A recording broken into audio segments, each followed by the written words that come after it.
Hello everyone, and peace of Christ to all of you. I hope my voice coming good and clear. Please invite your friends and let us have some good time together. Hello? I hear you. Do you hear me? Yes, I can hear you. All right, very good. So how I can help you, my friend? Yeah, so the thing is, the last few months I watched a lot of content from you and from Sam Shamoun. All right. And yeah, well, first off, thank you for all the information that you guys give. So I was raised in a Muslim household. Okay. I never paid attention to Christianity at all. And thanks to you, I am looking into it more. So yeah, and the few questions that I have is more on some of the signs from Islam. So one of the Science? things. You mean science or sign? Science, you mean? Science. Science, No, okay. science. Okay. Not science. I mean, like a proof, like the things that they use in order to prove that it's the truth. All right. Okay. So I haven't seen a video that you discuss on this. So the thing is, like the minor signs of the end of times. Like what? Of Islam. There were a couple of things. So one of the things that they gave was that in the end of times that the Bedouins would raise up big buildings and they would compete over that. Well, the Bedouin, they have big building before Muhammad. This is called Yemen. Go check it out. But also with regards to the rest of the world, so that they were that much bigger. Same time, the Bedouin, my friend, he's talking about is the Arab Bedouin, not the Bedouin who live in China. He's talking about the Bedouin, you know. And same time, if this is true, then the end of the time should happen since they have those buildings. This is the sign of the end of the time, right? Did it happen? Same time, can you read for me the hadith about this, like what this hadith says? I don't know the number from the top of my head. Okay. I can check it out. But... does it count many things or only this thing? So this particular hadith, I don't know the one that says this. I just saw like some analysis online. I don't know like the exact reference to it. Yeah. Well, the hadith, as I know, it counts many things, and this is supported from the sign of the hour. And you will find the second we check them out, we will find many things doesn't make sense and they are stupid. Let us let me go and find some of those hadith. Yeah. Right. And I will put it for you on the screen. You see my screen? Wait, just a second. Yeah. Yeah, but it's wait. All right. No, it's still on Harut and Marut. Okay, now it's going to refresh and will be with you. Okay. All right.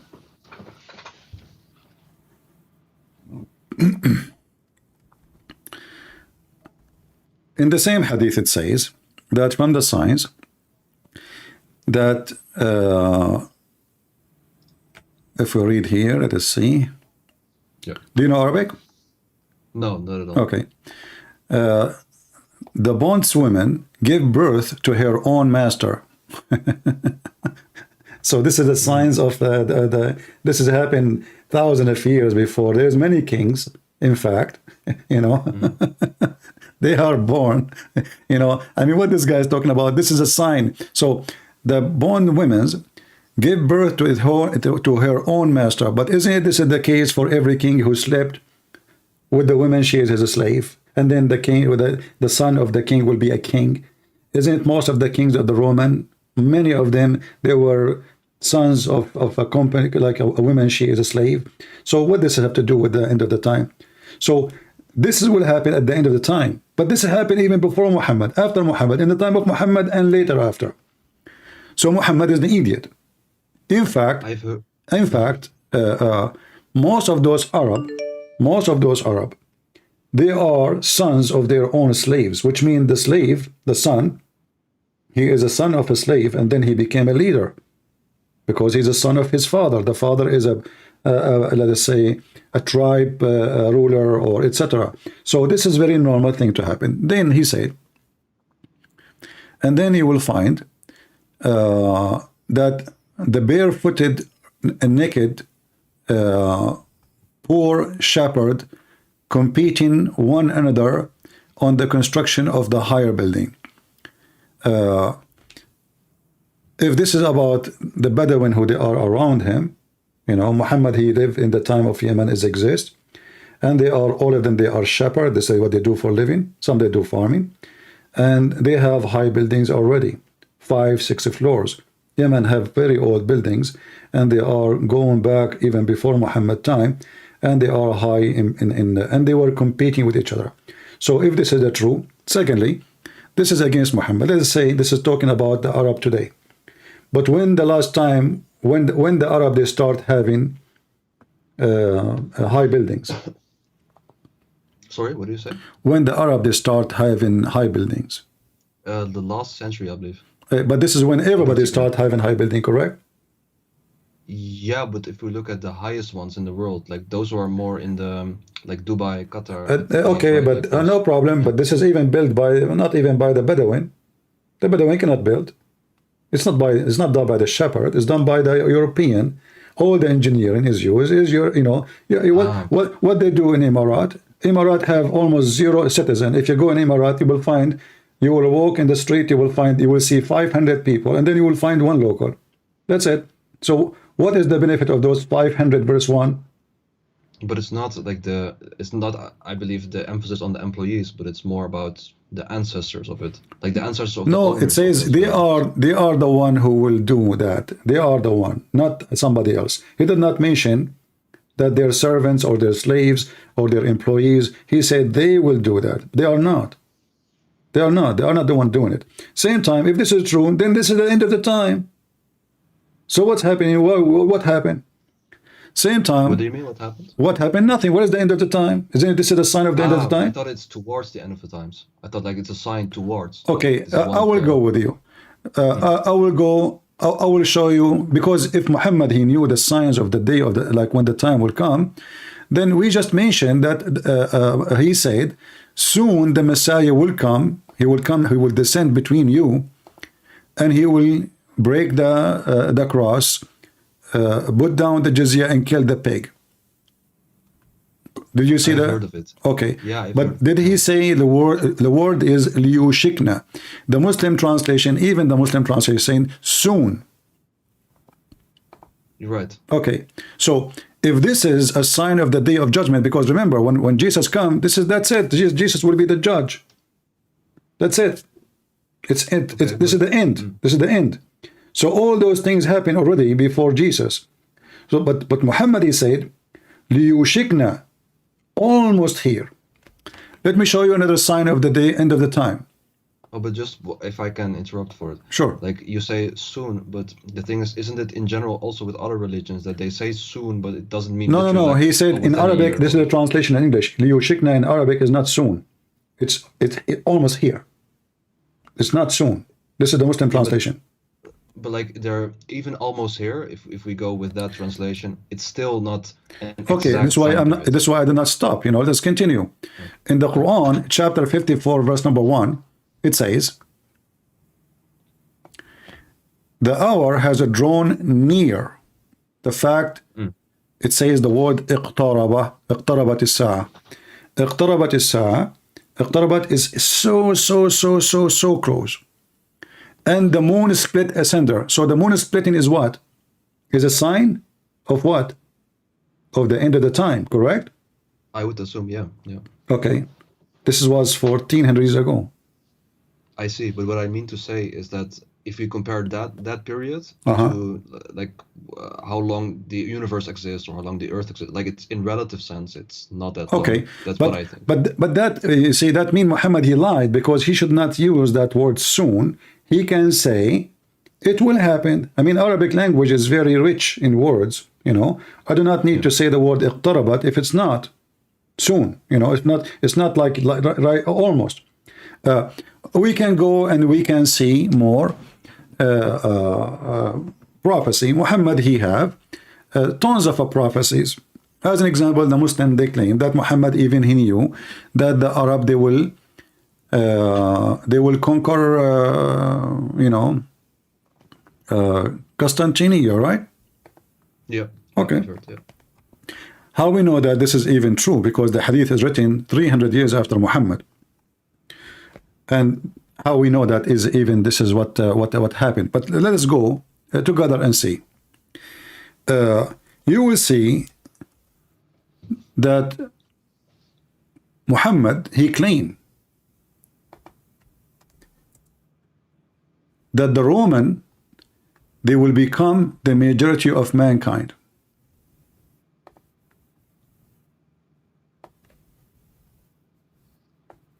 I heard Allah Messenger saying, the last hour would come when the Roman would form the majority among people. The screen hasn't been refreshed yet for that. No problem. This is Sahih Muslim, very authentic, 2898a.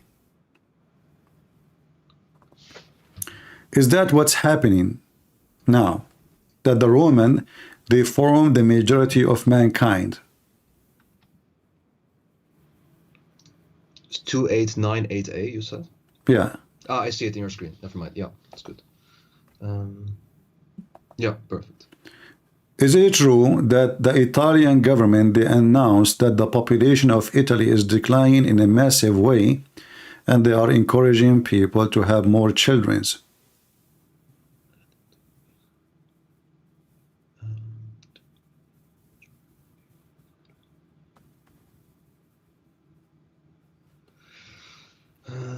Which one is bigger in population, Bangladesh or Italy?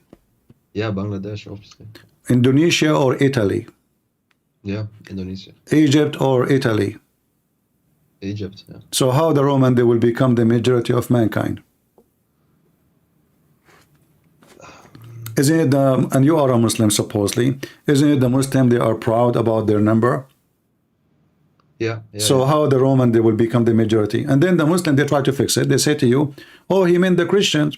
Read carefully. He did not say even the word Christian, because in the Quran call always the Christian Nasara. Never call them Roman. Never. The Roman is the Roman. The Christian is the Christian. The Quran used the word Nasara. So he said the Roman will form the majority among the people. So Muhammad, he made a false prophecy again. We can give you more false prophecies. Very powerful. I don't know, there's a boy, his name Ali Dawa. He said in his video, like one of the astonishing thing, and he believed that he is a Muslim because of it, that Muhammad, he in the Quran did bash his uncle. Did bash his uncle? Yeah. Okay. The Quran bashed his uncle. Yeah, it's like it's, you know. Ah, yeah. I know what you mean. Yeah. So it was like a prophecy as well. Like he would never accept Islam. Right? Exactly. Like exactly. Yeah. But look how stupid this silly thing is. Yeah, I know what you're probably going to say. Like if he were to accept, then the book itself would be invalid. No, this is what he said. This is what he said. Ah. Oh, not me. But I will use his same. The one who will cut this video later, add Lili Dawa to this part so people will laugh. So if we use the same method, which is used by Lili Dawa,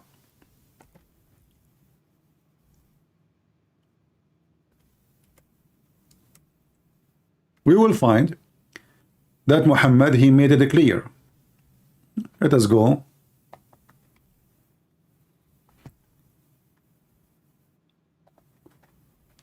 To the end of the Quran,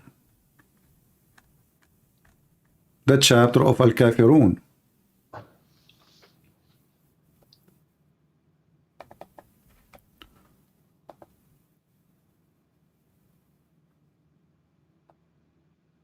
Here you will find this. Very clear proof that Muhammad is an idiot and he is a false prophet. Chapter 109, Muhammad, he says, say, O who kuffar, I will worship not what you worship,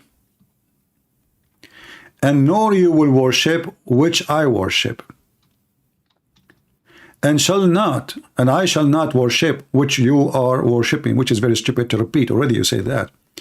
Nor you will worship which I worship. You said that already, idiot. To you, you have your religion, to mine, I have mine. Okay. But isn't it all those people later, they became Muslims? He was saying it to the people right around him, right? So yeah, I would assume, yeah. So how he said you will not worship what I worship, and I will not worship what you worship? Maybe the particular groups of people that No. wouldn't He did not under say. emphasis. He said kuffar. He did not even kuffar mean everybody don't accept Islam. He didn't say a person. He didn't say a name. Al kafirun, anyone who disbelieve. So he said, all the kuffar, you will not believe in what I believe, and I will not believe in what you believe. And he repeated that many times in the same chapter. But then we find that all of them, they become believers. So using the same method used by Lili Dawa, that Abu Lahab, if he converted to Islam, that will make Quran invalid. This is his method. Okay, well, this is Islam invalid because now one person did not convert to Islam. That make you believe Muhammad made a prophecy. And thousands of people who supposedly Muhammad said they will not believe in Islam, they become Muslims. And that will not make you leave Islam. Sorry, can you repeat it? If Lilida was saying that because Abu Lahab, he did not convert to Islam, because if he convert, that will make the book invalid, correct? Yeah. Okay, that Abu Lahab is one person. Right. Okay, but Muhammad here saying all the kuffar, including Abu Lahab. Yeah, but okay, he says this, but he says like that person, like Abu Lahab and the other kuffar. No. They do not. In that verses, only Abu Lahab. He's talking about Abu Lahab. You know, he's Okay. bashing Abu Lahab and his wife specifically, 2 person only. Here he's saying the kuffar, including everybody. Kuffar is everybody, but all of them, you know, or let us say the majority, because later either they get killed. So we cannot talk about the one is dead. He convert or not. We can talk only about the one who's still alive. The one who's still alive, all of them, they converted to Islam. So this is a false prophecy. Yeah, but not all of them. All of Like, them. Of course, a lot of Saudis and No. they are- All of them. No, all of them. All of them. but not literally all of them. Okay, no, all of them, because simply there is 0 non-Muslims in the Arabian Peninsula. So anyone want to stay in the Arabian Peninsula, you have to convert to Islam. All of Okay, them. and then those people, and like My friend, I don't see those the- people, the that people, not contradiction in it. people, doesn't matter. Those people, if there is only 5 between them, and he said to them, you will not convert to Islam, and then they convert to Islam, that means Muhammad is a fraud. But I will go with you now. Okay. Muhammad, he made the prophecies, and you mentioned to me about the day of judgment. Well, Muhammad do not know about what's happening in his time, how he knew about the day of judgment. As an example, when Muhammad, he mentioned that how the baby is made, and Yeah, the one is talking is Allah, right?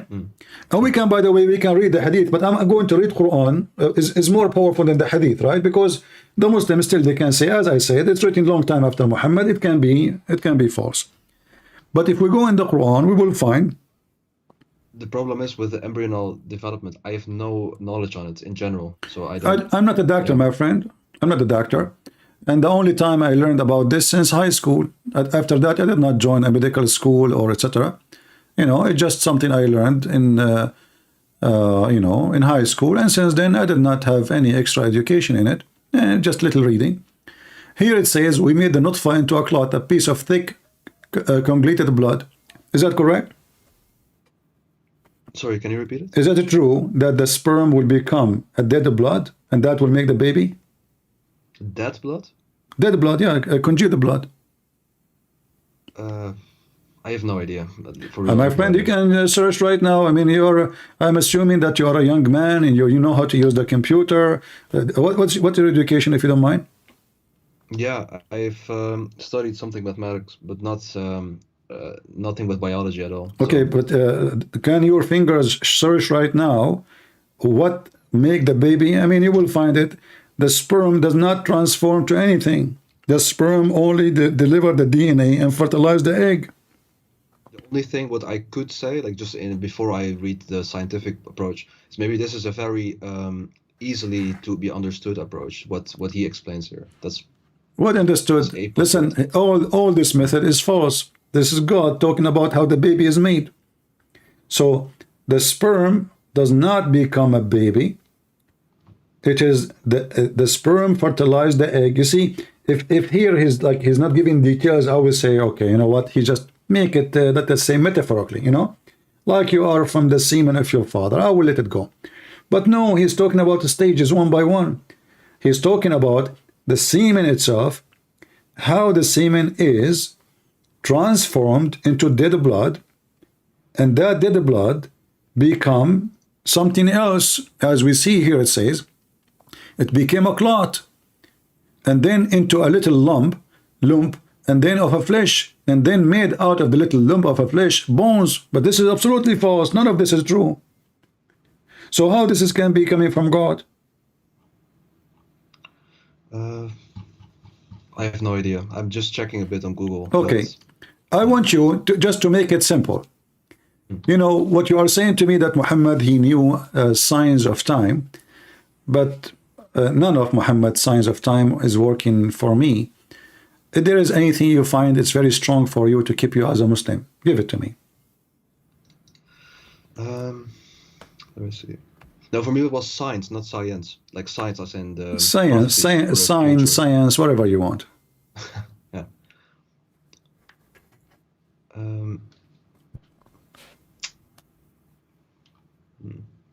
Let me see.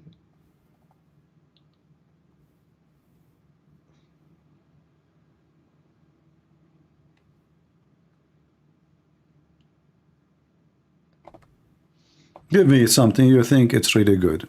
The best. Right.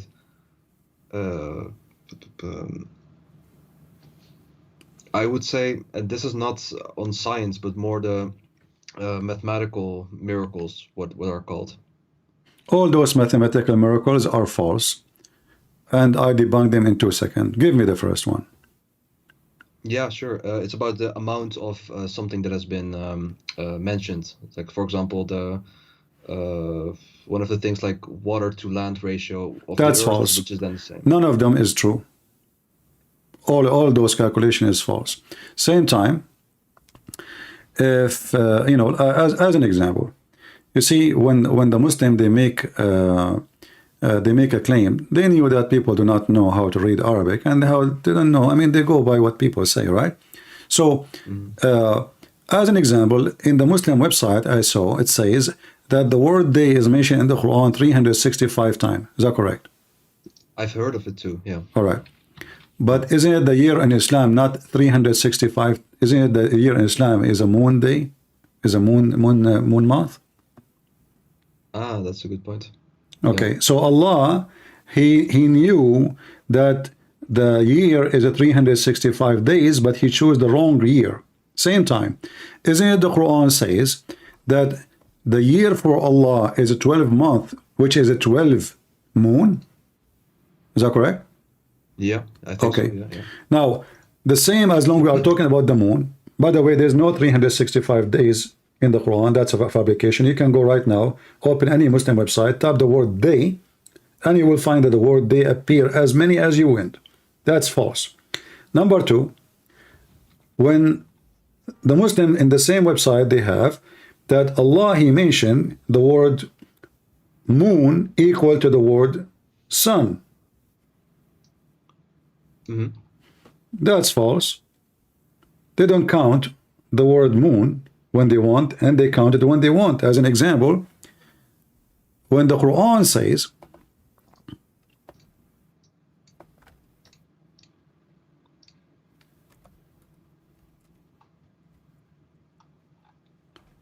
the Ramadan.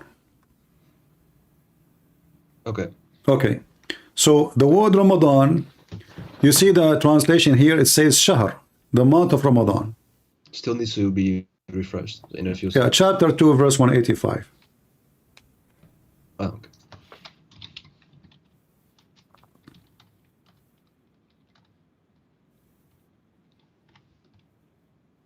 Yeah. All right. So, but the word there is not month, it's a lie. That word is a moon.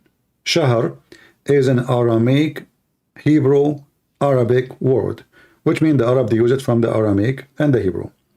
The word Shahr mean what? Mean moon. They don't count it. But look, we're not done. Here it says, Moon of Ramadan, it says, instead of the month. Ramadan is the name of the moon, not the name of the month. Every never heard of moon, that. okay, every moon have a name. Okay. But like if you say it that way, then the moon that belongs to the earth is just the name Ramadan, like for the whole year, instead of just Every particular. month is a moon in Islam, not a new month. This is not true. This is because this is coming from the old pagan practice of the Sabian. They believe every moon is a new moon. There's 12 moons. Read with me here carefully. In chapter 9, verse number 36, it says, the numbers of the months for Allah is a 12. That is again a false translation. It is the number of moons. The number of moons. Ah, yeah. Okay. So the number of moons, not the number of months. How we can prove that? Very easy. We go back to the previous verse. Try to open two browsers so you don't exit like just a switch. Oh, just by the way, just because I can't speak Arabic, but I just looked at what moon is in Arabic. Isn't it qamar? Qamar in Arabic, yes, is exactly. But the word shahr is a word mean moon too. Qamar is a moon, shahr is a moon. But usually, every name describes the size of it. And now we will find out what we are talking about. So look what it says in the line after. It says, whoever of you cite between two brackets the crescent of the first night. The crescent. What crescent is? The small part that you can see of the moon. This is what shahr is. So there's a 12 shahr, 12 moon. All of them, they are like this, crescent moon. So whoever of you, this is why it says shahida. Shahida mean he saw, he witnessed. You don't witness a month, you witness a moon. Do we agree? Yeah. Okay. So whoever saw the shahr, which is the moon, not a month, whoever of you witnessed that shahr, which is the moon, not the month. By the way, yeah. Just to say, like, let's assume, okay, if they only use the lunar calendar, but then of course they are aware of which like moon, quote unquote, or which month it currently is. So then it wouldn't matter, right? Like that. It matter. The idea is if they believe it is the same moon or it is different moon. But no, what I mean to say is, how should I say? Like for example, with the Western calendar, lunar calendar, like we don't say like the X amount of sun, but still like you can, if you were to every day track the sun, you can eventually like make it up in the same way as how we normally were to track the calendar. Like my friend, like even the sun calendar, you have to do correction. We have something called lab here, correct? That's correct. Yeah. Okay, so even that is not perfect, but just focus with me. Okay. The Arab, who they are learning from other nations using the lunar calendar, they used to do correct that calendar too. But look what Muhammad did. And now you will see that Muhammad cannot be a prophet from God. Did you notice that you as a Muslim, sometime you celebrate Ramadan in July and sometime in December? Yeah. Okay, why? Because it's not the same as the sun calendar. So therefore it's kind of moves, so to say. Like, no, that's not the reason. The reason is that the smart Muhammad, he decided not to do the correction. So the Arab before Islam, they used to correct the calendar. So they add few days at the end of the year to fix it. They are not stupid. They learned that from the Jews. So Muhammad, he said to them, this is from the kuffar. We will not take it. And by doing that, hadith for that? No, this is Quran. This is Quran. This is not statement that you make. I mean, about what? For the statement that you make, that this is Quran. He called it an-nasiyu, the ziyadatun fil kufr, chapter 9, verse number 37. Muhammad, he claimed that correction of the days of the festivals is a kufr, is an act of shaitan. When in fact, this is the only way to make the calendar work good. And now the Muslims, their July become December and their December become July. Because the year keep moving. So how that can be from God? Shouldn't Allah say to Muhammad, what are you doing, you idiot? They are doing it right. So now if you are a person who's born in January, next year, you know what January is. Now because of Muhammad, January became August, became February, became March, became May, became April, because every month, every year, the calendar is moving. This is why the birth of Muhammad is all around the year. Even sometimes the birth of Muhammad can have two birthday in 1 year, because of this stupid move of Muhammad. So how that can be from God? But just like, okay, I see indeed what the ayat that you show, like, but I don't know the context of the ayat, like the reason why that's this one, here we go, the contact in front of you. The Quran says, read the verse before it, and you can read the interpretation if you want. The numbers of months with Allah is 12. The months of moons, you remember the moons, not months. Yeah. And then he says, and those who they increase in the days, like they add days to fix it, those are going astray. Those are unbelievers. Don't follow them. This is kuffar. This is act of shaitan. But this is stupid. And now the Muslim, their religion is messed up. Like you ask a Muhammadan, when Muhammad was born, well, you have to go and check in the computer, not because he did not know the date. He knew the date, but he do not know now what is when it's going to be. Because in the time of Muhammad, if it was August, now maybe it is December, maybe now it is February, maybe it is January, maybe it is July, because the calendar is mixed up. This is not an act of a person. He knew that simple math. You are the one who mentioned mathematics. Yeah. Another stupid thing in the mathematics. Like they say to you the miracle of number 19, correct? Mm-hmm. Okay. Heard, yeah. You go to verse number 1 and they say to you there's 19 letters. Do we agree? It says they say that? I have not heard of this. I don't know. Well, this is what number 19 is about. They start from verse number 1. And this is made by somebody. His name is Rashad Khalifa, and the Muslim killed him for the same reason. Because in order to make the number 19 work, he have to delete many verses in the Quran. Not only that. Oh, just by the way, can we go back to the moon instead of month thing? Like, let's say that, okay, in Arabic it says moon or like shahr instead of month. Yeah. But still, isn't it still not correct? Like, aside from that difference in the word. It's not correct, Like because the year is not a 12 moon. So Allah, he have a wrong mathematics, because it's not 12 moon. Is it?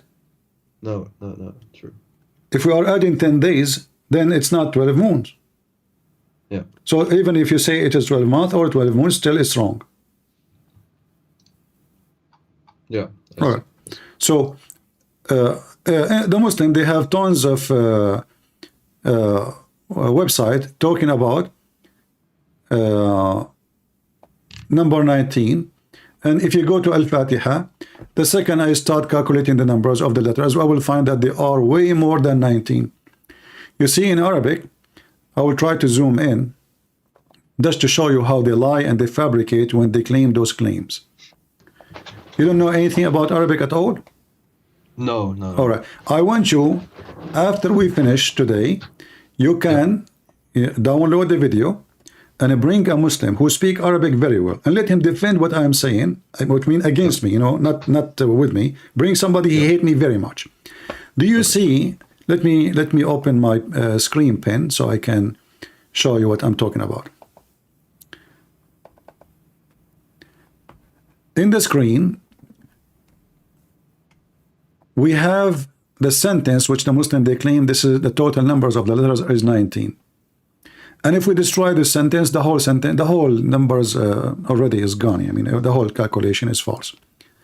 So if we look here, you will find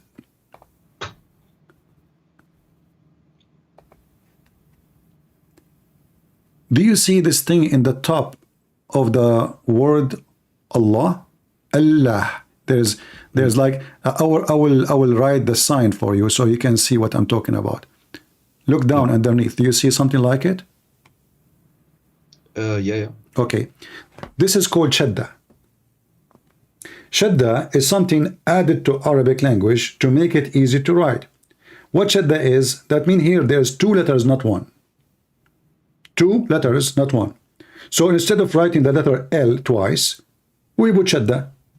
This way, the one who is reading, shadda mean extend, like you put it, put it more, longer. So when you pronounce it, you extend the way you say it. So now, here we have two letters. Okay, the number 19 is gone. Not only this, and the one after it here, Ar-Rahman, I will make a sign underneath of it so you can see it here, little one. Do you see it? Okay. So now Ar-Rahman, Ar-Rahman. You see, like when the Russians speak, Ar-Rahman. It's more than one R. So this is two more letters. There's shadda. Yeah, it still needs to be refreshed, the screen. But yeah. So Allah. Okay. The letter L have a shadda. The word Ra, Ar-Rahman, have shadda. And then Ar-Rahim here. This is Ar-Rahim. This is the letter R. And this is the shadda here in the top of it. There's two R, not one. So look what happened now. Just by adding, by looking at the shadda, we have to add 3 more letters to number 19. So what the total? 22 then. We are not done, are we? No, we are not. Here you will see the word bism. In Arabic, there's no such a thing called bism. The correct way is bi-ism. So there is alif here.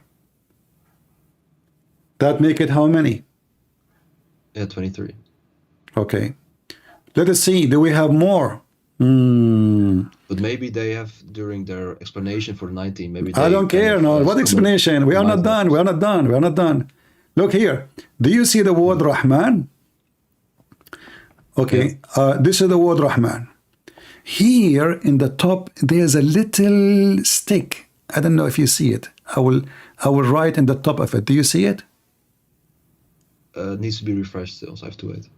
It shouldn't be refreshing to, I mean, I don't know, maybe your internet is let me clean this screen so you can see exactly which one I'm talking about. And again, here we go. So if we go again,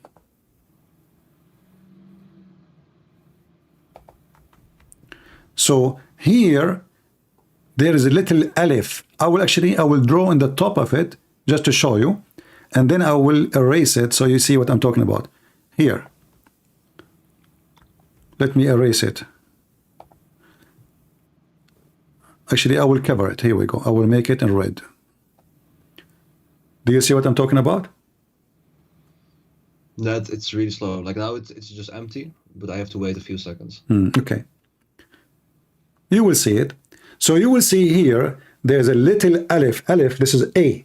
So this is the word Rahman. Rahman is not written as you see it now. The right way is to have the A. Ar-Rahman.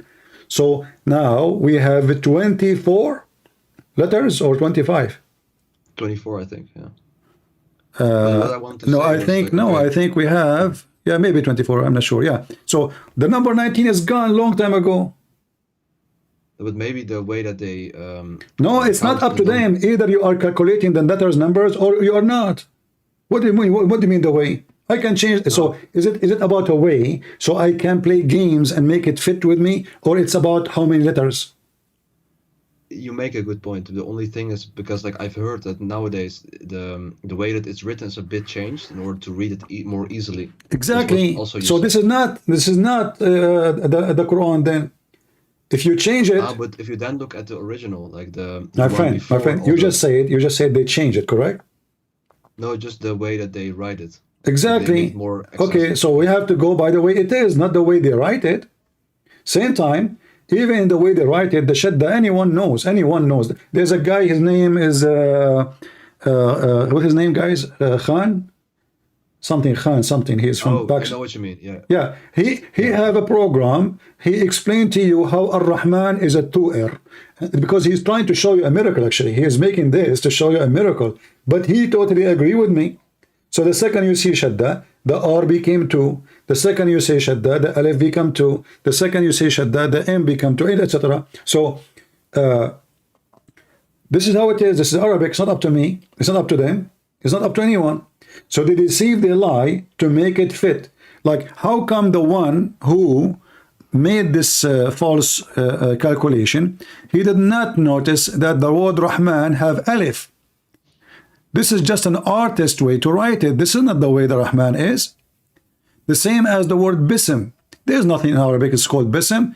I will type the way correctly and you will see it all over the Quran.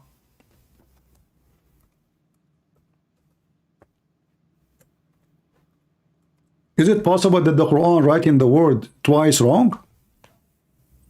I don't think so, no. No, right? Even though I believe the Quran is full of wrong writing. Hold on.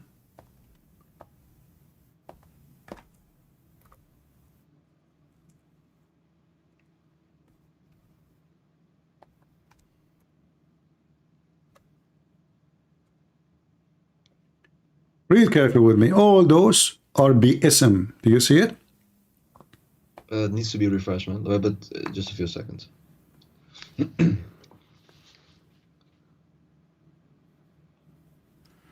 So this is the way to write the word. This is the correct way. You know? And this is the way it came to Muhammad. As an example, chapter 96, verse number 1, it says, اقرأ باسم ربك الذي خلق. The Muslim scholars, they say that the word bism in the first chapter changed for easy recitation. So they make bi-ism bism, but that means they change. And this means they lie in everything they say. They say, we did not take a letter from the Quran. But then they say to you, we made bi-ism, we made it bism. I see. Yeah. All right. So all those scientific mathematics are false, and it's fabricated. In the top of that, I don't know if you saw the video of Didat. You know, Didat, a person, he asked him, he said to him that in your book, you have a book and a CD.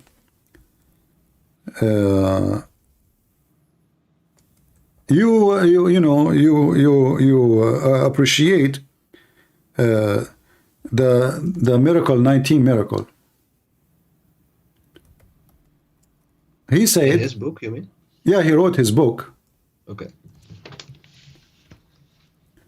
So did that now because he don't want to accept Rashad Khalifa. He said, well, yeah, at that time I found it a very good way to make people believe. Okay. And then he says, but then I found, but then because he announced that he become a messenger, he's a messenger. So, you know, he is obviously going crazy. And then he said, actually, I will play the video for you. Here we go. You will not be able to hear me from Skype if I'm playing it. So if you want to hang up and hear it from there and call you back, it's up to you. All right. Yeah, I will. Or you can mute your Skype just to don't have the double sound and hear me from YouTube until we finish. Okay, I will do You that. had a question, yes. This booklet of yours, the Quran, the Ultimate Miracle. Well, I have a cassette of it, I always see it as the children see it. But whenever I try to show it to our mullahs, you know, they don't accept it and they don't believe in it. Could you please... There was a book I had written, Al-Quran, the Ultimate Miracle. I had delivered talks on the subject, and there were videotapes and cassettes available. But this man who originally made the discovery, which I found useful in talking to Muslims and non-Muslims, but this man, a sickness has developed. Now he's claiming to be a new Rasulullah, like what Baha'u'llah was at one time, and Mirza Ghulam Ahmad. This is a sickness that is quite common. You see, once a person, you know, he finds that he's so clever, that people are, you know, hero worshipping him. And, you know, whatever I say, I know these people will believe. So the man creates a sickness. This man, I can make claims. Today, this guy called Rashad Khalifa, he is the man who discovered this theory, alayha tisat ashar. Now he said he is a new Rasul, he's a messenger of God. There are certain flaws in the theory, but besides... Yeah, I don't know, like, you know, my computer froze. And, you know, we lost connection. So we were watching the video of Deedat. This one was the video of Deedat. No, not this one. Where is Deedat video? Let us see. So we heard Deedat saying how hypocrite he is and how fraud.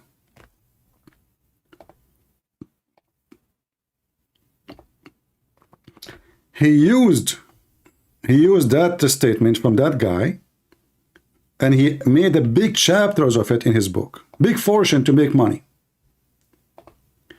But yet he said clearly that this method, it's a theory which have a lot of flaws, a lot of bad things, not true. So why you accept it? He said why? He said because he thought it can be useful to convert people to Islam. So those Muhammadan, they use a lie, something they believe it's a lie,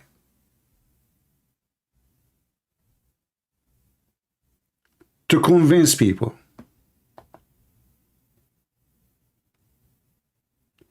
Why anyone have little decency will do that? I'm just trying to find the video again.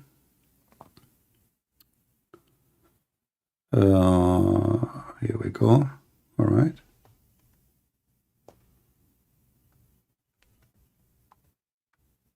Where is...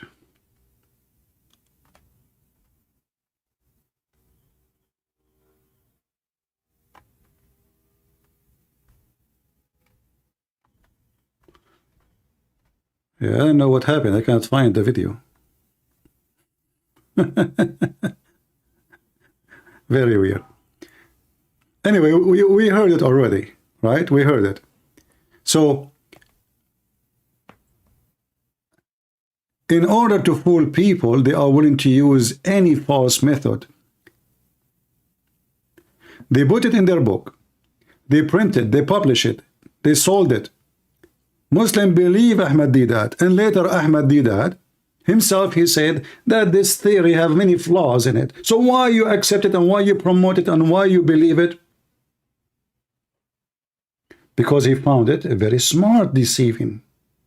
So we deceive people to convert them to Islam, and nothing wrong with that. Don't Ahmad Deedat knew that this guy even deleted verses from the Quran to make that false number 19 work?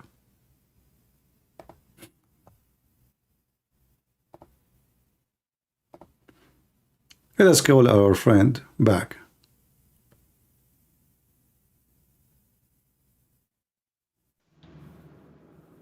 Hello? Hey, the connection is back again. All right, no problem. Nice. So I haven't seen the whole, like, because the connection was lost, but I think the point you was trying to make was that he said some things in order for people to be more convinced, right? yeah, but he said that this theory have a flaws, it's not right. He said it himself, like. Yeah, okay. yeah. I can search for the video again. You know, I'm sure I will find it. You know, I found it just a second ago, so I can find it again. So he accepted the theory, even though he knew it's a lie. It's not true, and he said further because he thought that it's good to use to convert people to Islam and for Muslim and non-Muslims.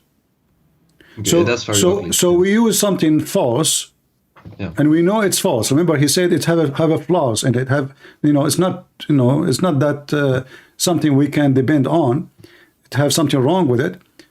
But why anyone want to do that? That's very ugly. I agree completely. Yeah. If that's the case, yeah. So all of those are fabrication. In the same time, I mean, why I need to go and find Muhammad prediction? I can predict now, and something will happen tomorrow. I will show you something. Do you have predictions that are not true that we can? Okay, Everything he said is not true. Everything we said until now is not true. So what we were doing in the last, half hour. Everything, the Roman will become the majority of mankind. Even when he spoke, okay, if I go right now,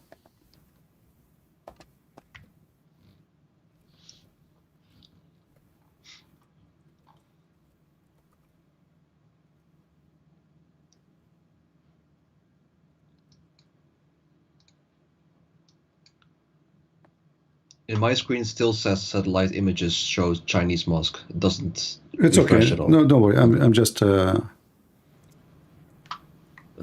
I will open for you something. I mean, I have endless, Muhammad, he was standing in front of a group of people.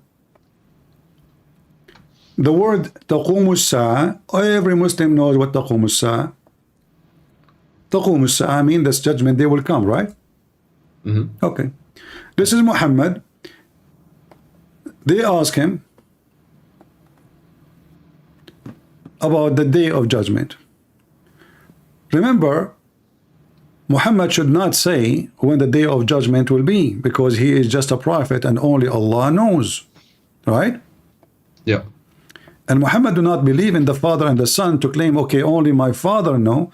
He is just a prophet. But he did not say I do not know. Look what he said. Yeah, I see it. The Muslim translation in front of you, it says, a young boy of Al-Mughira bin Shu'bah happened to pass by the Holy Prophet, and he was of my age. Thereupon Allah Apostle said, if he live long, he would not grow very old till the last hour come. Oh, I see. The Muslim, they add things is not in the hadith to fix it. They say that to the old people of generation. What the heck does that mean? It says as-sa'a, taqumu as-sa'a. In Arabic, taqumu as-sa'a, everybody knows this is about the day of judgment. Yeah. The same hadith appear in many places, and the Muslim trying to fix it. If this young boy live, he might not grow very old till he would see the last hour coming to you. Yeah, I never saw this hadith. I mean, my friend, we have tons. This guy is a fraud. Everything, that's why I'm saying to you, give me something strong, like to be, let us say, hard to defeat. Otherwise, right. I can keep showing you stuff, endless. Yeah, one of the things, I have to say it correctly, but it was about the way that in English iron was from space, and I believe I believe it was the material iron that was from space, and in that particular surah, it describes something about space, and then the surah name was iron. I believe it was something like that, which was kind of... Well, first of all, Muhammad never named any surah. This is after the Muslim, they decide. They choose a word to be unique and to put it. However, I will go with you. So the iron is coming from the space, correct? Yeah. All right. I heard at least. Yeah. That's not what the verse is saying. The same verse, I want to show you how Muslims they lie, and it's obviously it's in front of your eyes. I don't know why people don't see it. Here it says,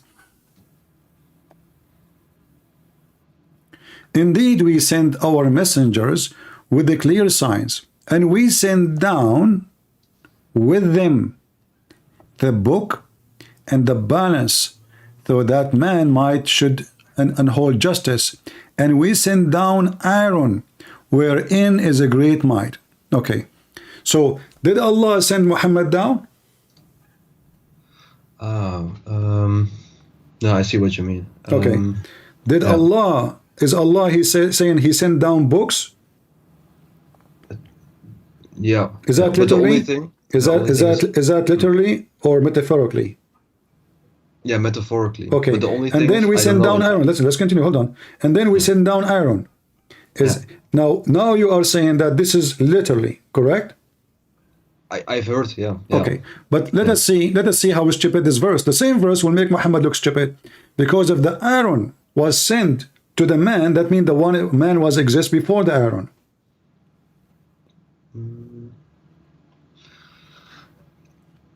No, it doesn't.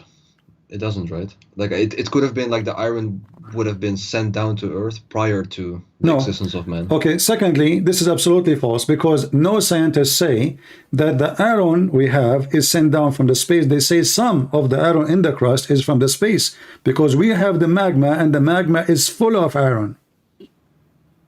Okay, yeah. But still, then there is some that is from space. if some doesn't matter, but Allah is saying that everything you have, we send you down. Okay, the Quran says Allah He sent down clothes for you, libasan wa rish, cloth and feather. Did Allah send us any clothing and any feather to cover ourselves? Not in that way, no. Oh, there's other way. How come we take the iron literally, but we don't take the feather and clothing literally? Is the same word for sending down used in those? Same exact three- word. Anzalna. Okay. Here we go. Chapter 7:26. Children, 726. Okay. children of Adam, and this is the word in Arabic. يا بني آدم قد أنزلنا عليكم لباسا يوري سوآتكم. أنزلنا. You see the word أنزلنا? أنزلنا. Yeah. Okay. This is sent down. Yeah. We have sent down on you garment to cover your shameful part. But did Allah really send any garment? As I know, all of them, they are made in China. Yeah. Okay. Did He cover us by feather? Look, do you see the word feather? I just see the Arabic part that you marked. All right, you will see the English one. And feathers. Since when human being, they are covered by feathers? Why? Are we chicken? No. Okay, so what he is talking about? What feather? Maybe You know? the feathers within certain, what's it called? Like very primitive clothes. I don't know. Something like that. No. Muhammad is a mentally ill person. He think that, most likely he's talking about chicken. So Allah, He clothes the chicken with the clothing. But this is very silly and stupid to say, to name it a clothing. This is part of them. Cloth is something you add in the top of it, in the top of you. Something you wear, not something is you are born with it. It's part of you. Otherwise, it's not a clothing. So here is sent down, there is sent down. Allah sent down the Quran. Allah sent down the messengers. Allah sent down rain. Allah sent down everything. So suddenly the hadid, which is the iron, only is the whole miracle. How Allah knew? Same. This is false, because the blood of the man have iron. Is that true? Yeah, but Okay. it's a different. Okay, but isn't it there's different Allah? No, application. hold on. I will go with you. In the Quran, isn't it Allah? The last thing He created, it was the man. Yeah, I think so. Yeah. Okay, so that's mean the earth is completed and nothing is missing, correct? Sorry, can you repeat it? That means everything in the earth is sent down already and completed. I see point. Yeah. Okay, Yeah. so if Adam was the last thing, Then why is iron? did we yeah. receive the iron after Adam? I see it. Yeah. Because Adam, human being, if we don't have iron in our blood, we die. Iron deficiency causes death. Yeah. Okay, so if we don't have iron in our blood, we will die. Iron exists even in our water, in the magma, everywhere. So if the scientists, they say some, not all, some of the iron came from the space, this is have nothing, because look, I will go with you just to take one side. Yeah. If the iron came down from the space, that means all the iron which is not from the space is not from Allah. That will destroy Islam. No, but that's that implication you can't just use. Like I know No, I what you're trying can. to No, say, I can, because the iron from the space is little compared to the iron was exists in the earth from the beginning. So but iron from the space in this ayat was actually meant as a application, like an outside, like outside of the body, like you can use that material. My And friend, then all the iron is outside of body, because simply, like when you eat a tomato, there's iron. When you eat meat, there's iron. Vegetables, there's iron. What are you talking about? No, I mean with the material part, like to No, you use see, in order to build my something. friend, I mean, either you take it literally or you don't. Listen, because here it says to have a benefit for mankind, and even he mentioned what is to kill with it. A mighty war. where does it say mighty war? وأنزلنا الحديد وفيه بأس شديد ومنافع للناس. بأس شديد. What بأس شديد?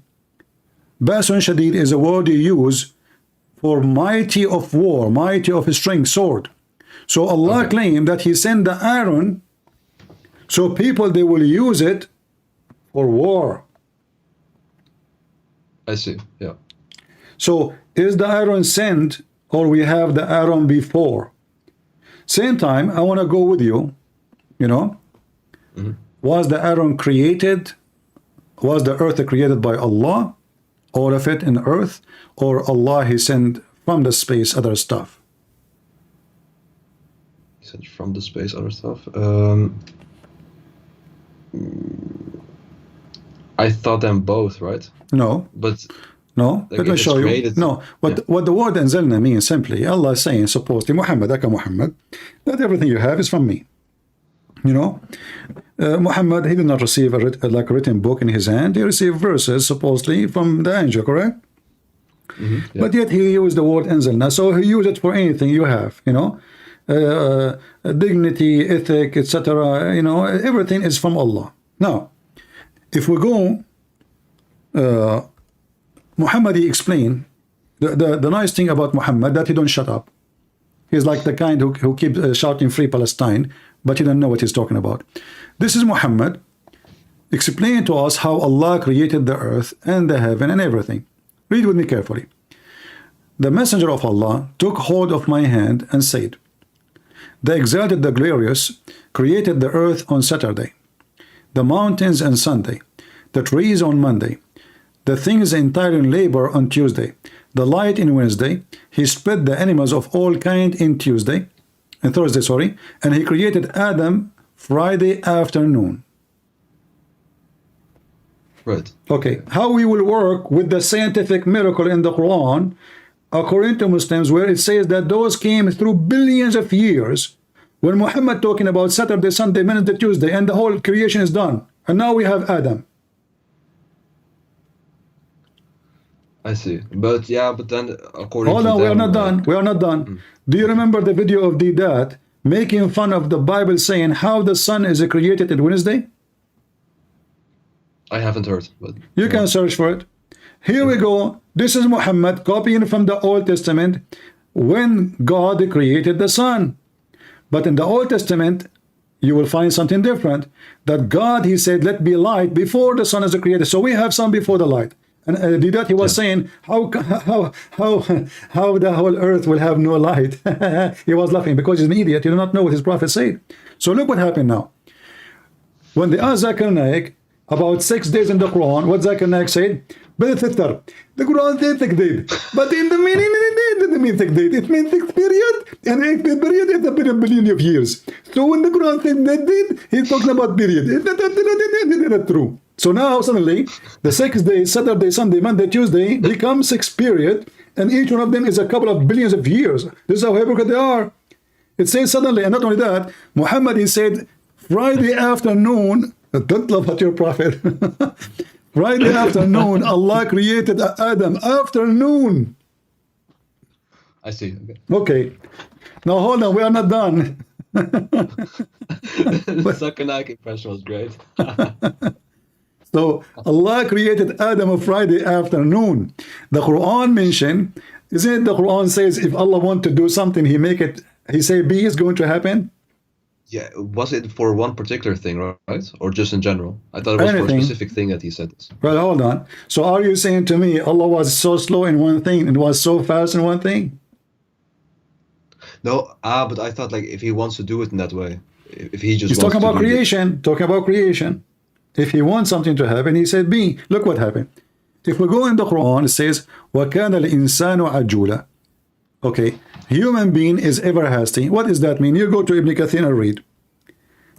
It says that Allah,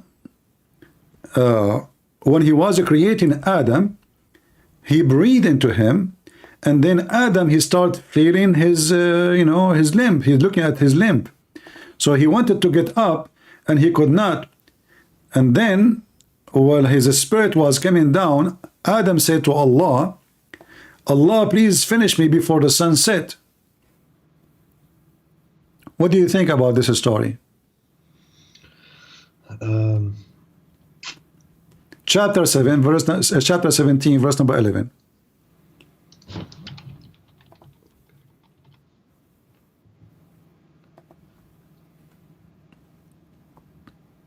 Yeah, I don't really have an opinion. Like, it's neutral, I would say.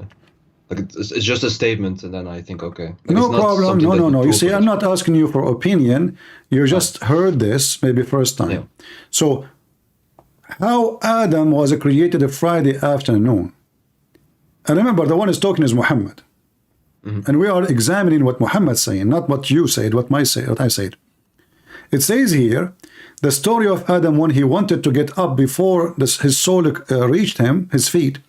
When his soul was breathed into him, it entered his body from his head in his head downward.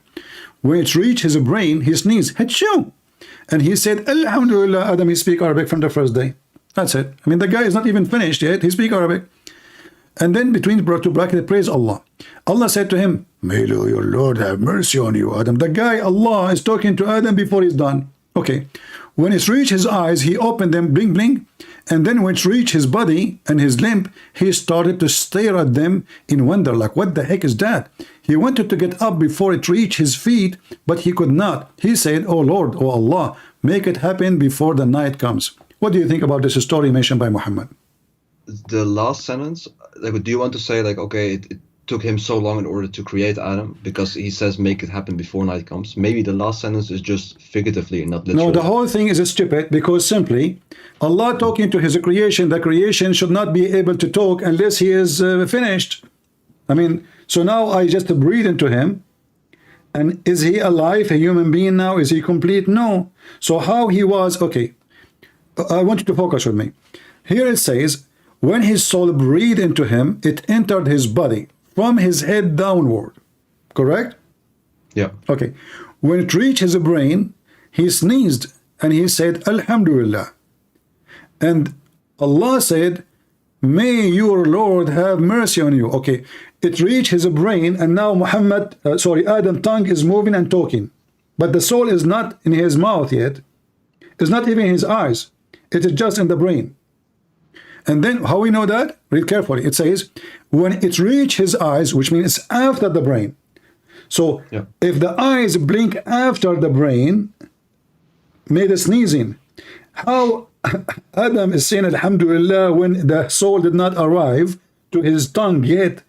Remember, it's coming down. I see. So each part will be activated in order of who is up and who is down. The brain first, eyes second, nose, mouth, tongue, chest, hands, whatever, down. So the order is stupid. So the guy is talking, and he's talking Arabic, which does not exist yet, and he is saying Alhamdulillah, but yet the breath of Allah did not arrive to his mouth yet. And the proof of that, because after he sneezed, the spirit, the soul came to his eyes. And then when Adam, he said to Allah, finish me before the sun set, or before the night come. How he even knew that the night is coming?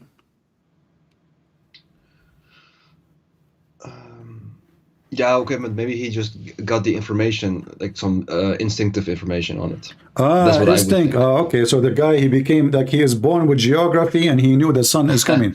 Same time. Okay, but same time. Finish me Allah before the sun set. That mean Allah is slow. That mean Allah, he have to finish him before the sun set. That mean Allah. Then, yeah. That mean Allah, he, at night he cannot function, he cannot see. Because what difference was going to make if it's sunset or not? What's sunset? So the whole story proving Muhammad to be a fabricator. What the heck is this? No, but if we just focus on the last sentence, if it's literally, then I agree with your. Well, the your hadith criticism. says it's literally because it says a Friday afternoon. Does it say Friday afternoon? Ah, good point. Yeah. Huh? Yeah. Okay. So, and here now we go back to what we mentioned about the Aaron. So, which day Allah sent down the Aaron? Because after that, Allah did nothing. That's it. The creation is complete. Yeah, I see. Okay. Now, let us go to the Quran and love together. We are not done.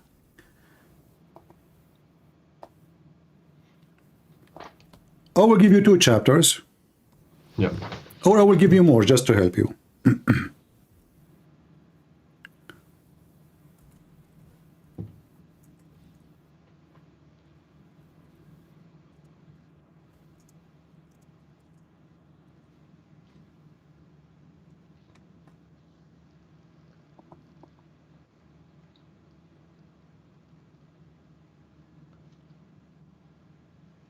Chapter 2, verse number 2, 9. Can you read it for me and tell me what do you understand from this? 229. Chapter 2, verse number 29. Yeah. Right. Okay. He's the one who created everything in the earth for you. Then he turned towards the heaven, forming it into 7 heavens, and he has perfect knowledge of all things. Okay, which one, based on this verse, created first, the earth or the heaven? The earth first. But I thought Allah, he sent the Aaron from the space. According to scientists who speak about this issue, which one is created first? Ah, the other way around. Yeah, they say the other way around. So how Allah saying that the earth is created first? And if you go, you can check. You will find every scholar of Islam agree that the earth was created first and then the heaven created second. Yeah. All right. Yeah. So now this is here actually. Does it say he created for you that all is in earth? It is. Yeah. Okay, so so why they are saying that Allah later he sent the Aaron down? Okay. Yeah. Good point. I see it. Yeah. All which is in the earth are created in the same time. Does it say created or said sent down? Created. So all of it is exist already. Do we agree? Yeah. Okay, so if we go with their statement, that means the Quran have a contradiction because it cannot be created all in the same time and then later sent down. Yeah, I agree. Okay, so now what the Muslim will do, if they are listening, they will say, no. Obviously, the interpretation of that verse about send down the Aaron is false, is wrong. So you see, then they will find that they are very flexible in order to avoid the contradiction. Because remember, the Quran says, if this is a book made by other than Allah, you will find in it a lot of contradiction, correct?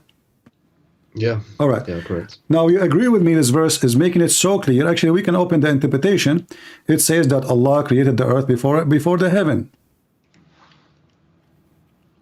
Yeah, and also in the ayat it says already. All right. But what if I show you verses in the Quran saying the opposite? Allah created the heaven before the earth. Yeah, can you show? No problem.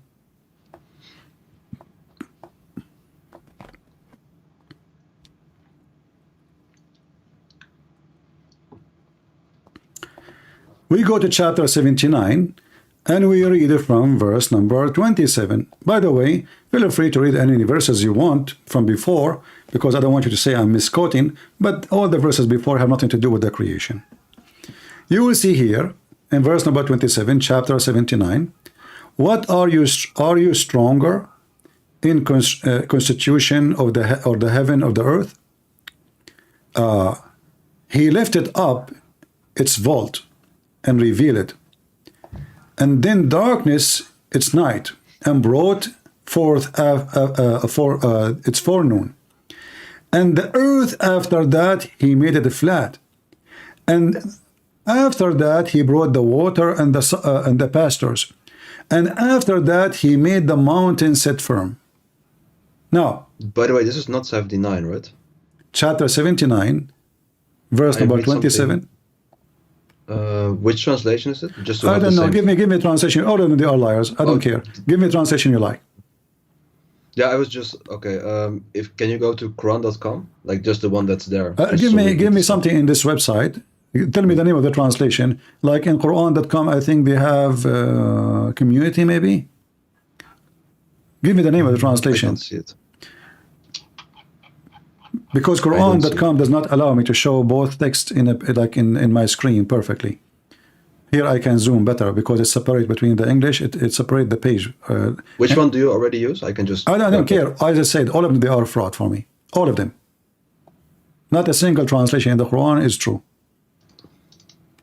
I'm just using what Muslim they use to show you how stupid the Quran is. Let me see. This is Muhammad Khan and Hilali Khan. Muhammad and Hilali Khan. Okay. Are you more difficult to create, or it's the heaven, or of the heaven that he constructed? He raised its height and has equally ordered it. Its height covered with darkness, and its forenoon he bring out between two brackets with light. And after that he spread the earth. Do you see the word after that? Yeah. Okay. So all those things in the heaven is done before what? Before the earth, Allah start walking in the earth. But he does say he spread the earth. So in particular, spreading instead of. Actually, it says a flat. The ha is a flat. Oh, he flattens the earth. You mean? Yeah. Okay, but that's okay. But okay. if we go to the verse I showed you, chapter 2, where it says that Allah, He created the earth for you, and then He went to heaven.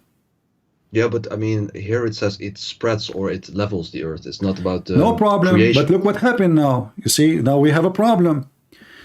The verse before it says that Allah, He finished the earth, and you agree with me first. Okay? Yeah. But look Yeah. what happened here. Allah start with the order, the wrong order. Allah created the sky. Allah, He raised the sky. Allah, He made the day and the night. Which means the moons, the stars, the sun. And then he spreads, he levels the And earth. then He start working in the earth. Okay, let us go back to the previous verse. I know what you want to say, but it's not about the creation of it. No, it's about the creation, because simply He created the sun, He created the moon, created the light, created the darkness, created everything. Those And all then that he exist. levels the earth. That's what he says. And then and then He start working in the earth. But this verse saying He created for you that all in the earth, and then He lifted Himself to the heaven, and then He made them 7 heaven. So before that point, there's no 7 heaven, correct? Yeah, that's correct. Okay, now let us find out if this will impact anything. We will take another verse in the Quran. Okay.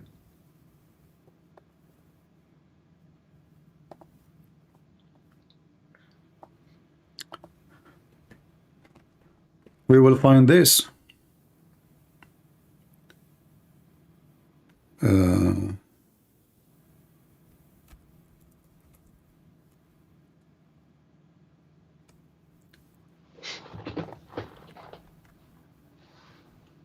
Remember, the chapter 79 give us the order about things Allah He finished.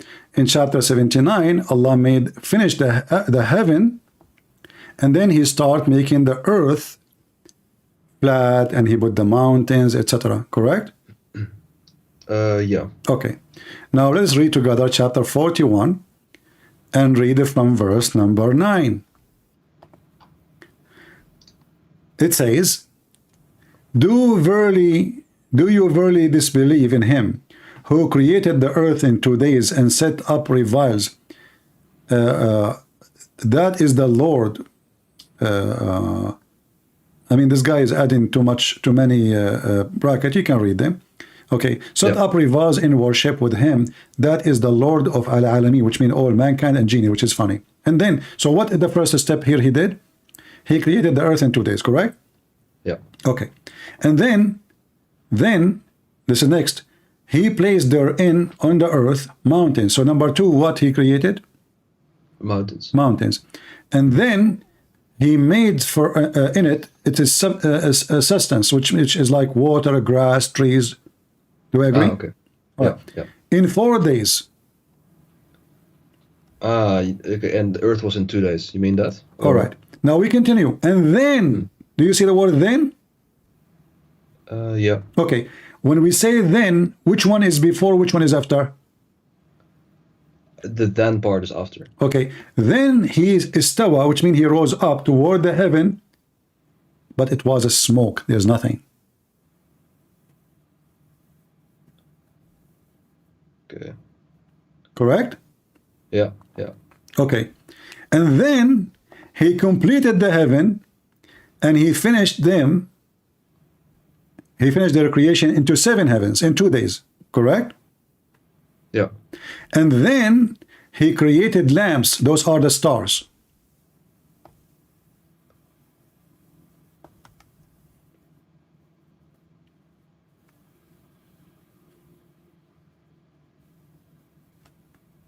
Correct?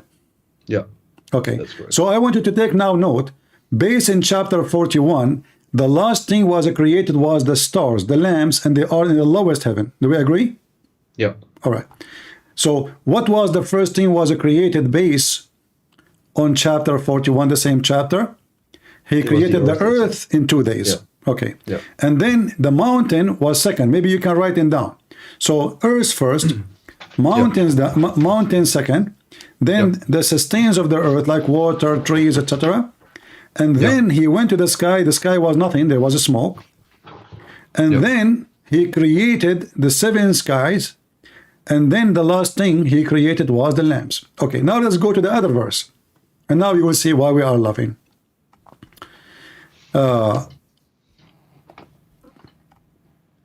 In chapter 79, what is the first thing Allah created and what is the last thing Allah created? So, He created the sky. He left the sky. He made the day and the night. And after that, he started walking in the earth. Do you agree? Yeah. Okay, but we just saw in chapter 41, the last thing he did, he created the stars. But here he's saying he made the day and the night before he started working in the earth. I see. Yeah. Yeah. So the day and the night is created, and then he started working in the earth, and the earth was nothing. There's nothing. He made the earth flat, and then he made the water, the pastures of the earth, correct? Yeah, I don't know what pasture means, but Food for animals, for human, like trees, sustenance, grass, yeah. everything. Okay, but look, this is discussed. This is the opposite of what the other one. Chapter 79 opposing 41, because if we go to 41, we will find that the order is absolutely awkward. So Allah in 41, He created the earth, then He put mountains on the earth, and then He created the trees and the fruits and the grass, and then He went to the sky, and then He made them 7 sky, and then the last thing He created was the lamps. I see. Yeah. But Yeah, in the other chapter, it's totally the opposite. Allah made the day and the night before He started doing anything in the earth. He finished the sky. He made it 7 skies. He made day and night. And then after that, and the Quran is so clear, it says after that, وَالْأَرْضُ بَعْدَ ذَلِكَ دَحَاهَا. And after that, He started working in the earth. And after that, He made water and grass and trees. And after that, He put mountains. But chapter 41 is totally the opposite order. Isn't it? This is a very, very clear contradiction that the one who He claimed to be God, He forgot which one He did first. What are the scholars of the religion say? They, what they can say. I mean, they can say whatever they want. They cannot deny it. They cannot deny it. Yeah, maybe like, I don't know, man. I mean, isn't it clear? Do I need even a scholar? It says after. You see, the Quran using the after, not using the same time, not using the same, you know. And Muhammad, what about the hadith? Isn't Muhammad, he says he gave us even the name of the day, Saturday and Sunday, and you know. Yeah. Okay, so what you know, based on the hadith where Muhammad, he said,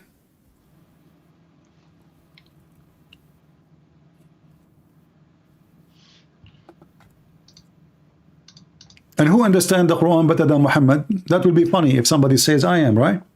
Yeah. So true. when Muhammad, he says خلق الله التربة يوم السبت وخلق فيها الجبال يوم الأحد وخلق الشجر يوم الاثنين وخلق المكروه يوم الثلاثاء وخلق النور يوم الأربعاء وبث فيها الدواب يوم الخميس. So Allah, he created the dirt, the earth in Saturday, the mountains in Sunday, the trees on Mondays, all things entire labor in Tuesday, the light in Wednesday. He spread out the animals of all kinds. So what day created the light, which means the sun? Wednesday. Yeah, Wednesday. Okay. Yeah. Now, which one created first? The earth. Second, mountains. Mountains, trees. And then number three is the trees. And number 4 is evil stuff. Number five is the light, the sun.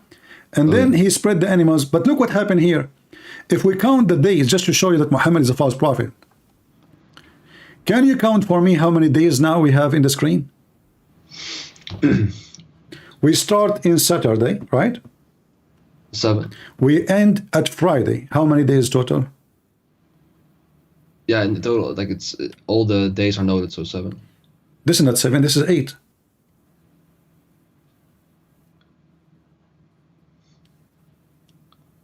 It started on Saturday and he Okay, ends on I Friday. will tell you what I mean afternoon. by 8.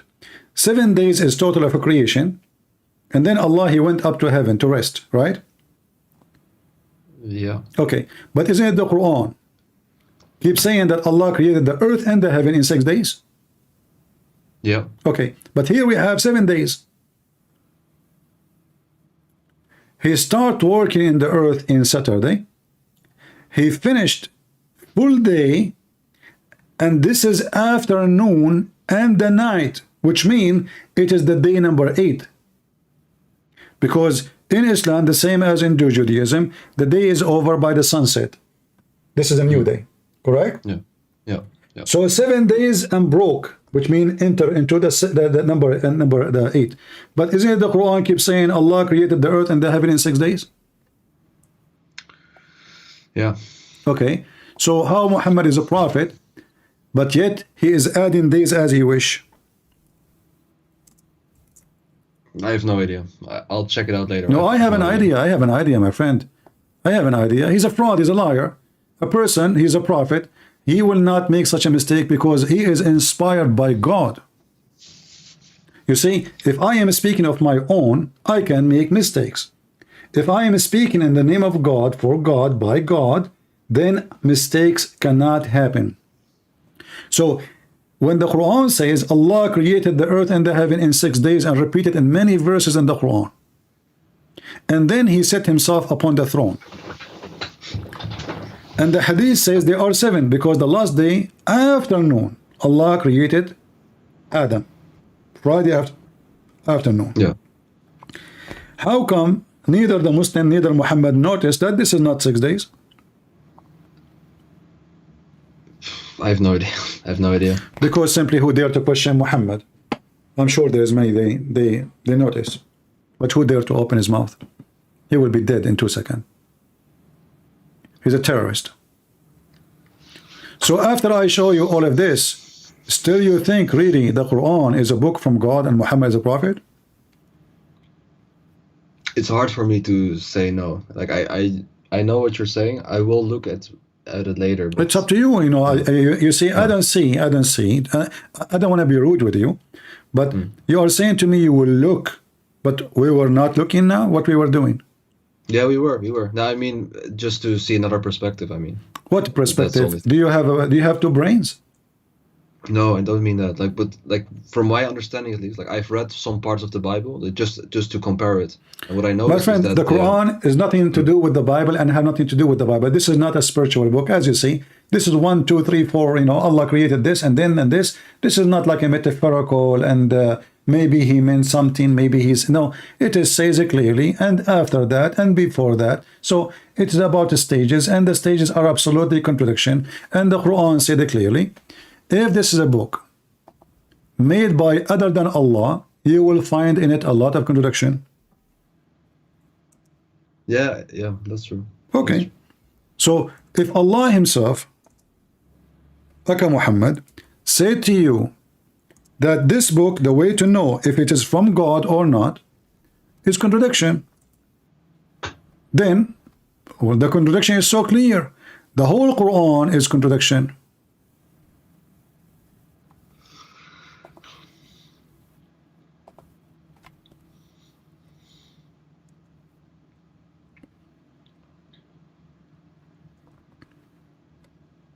You want to be stubborn with yourself, you know, and like deny the fact we showed you? No, I don't deny it. The only thing is, I just want to, like, I cannot imagine that this is the only perspective on it. Like, otherwise, other My people friend, would have already you can caught something bring like this. all perspective, because changing perspective will not change what we showed you. This is Quran, and this is the words in front of you. So how anyone will try to make a different perspective? Okay, I will give you. I have an offer for you. Do you know any sheikh? He can join us right now. No, I have no idea. No. Why you don't know any sheikh? You're a Muslim. I was raised in a secular Muslim household. All It's right. not that I'm not that active that I have frequent conversation with But the I don't sheikh. know where you live. I'm not going to ask you where.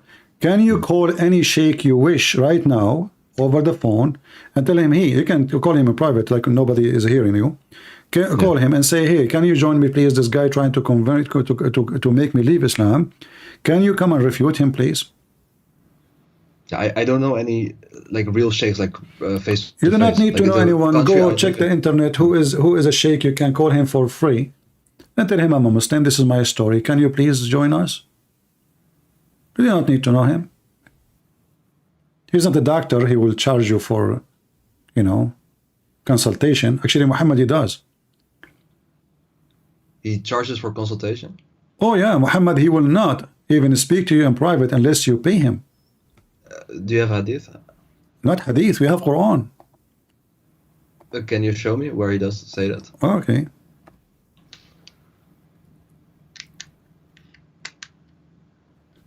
Here we go. If you want to speak to the Prophet,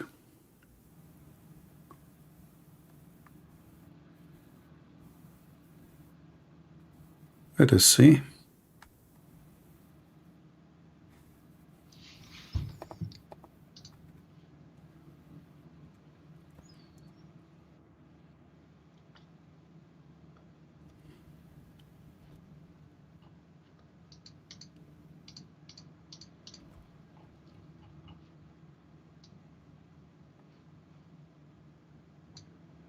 Read with me this verse. Let us show you this verse. This one will be good.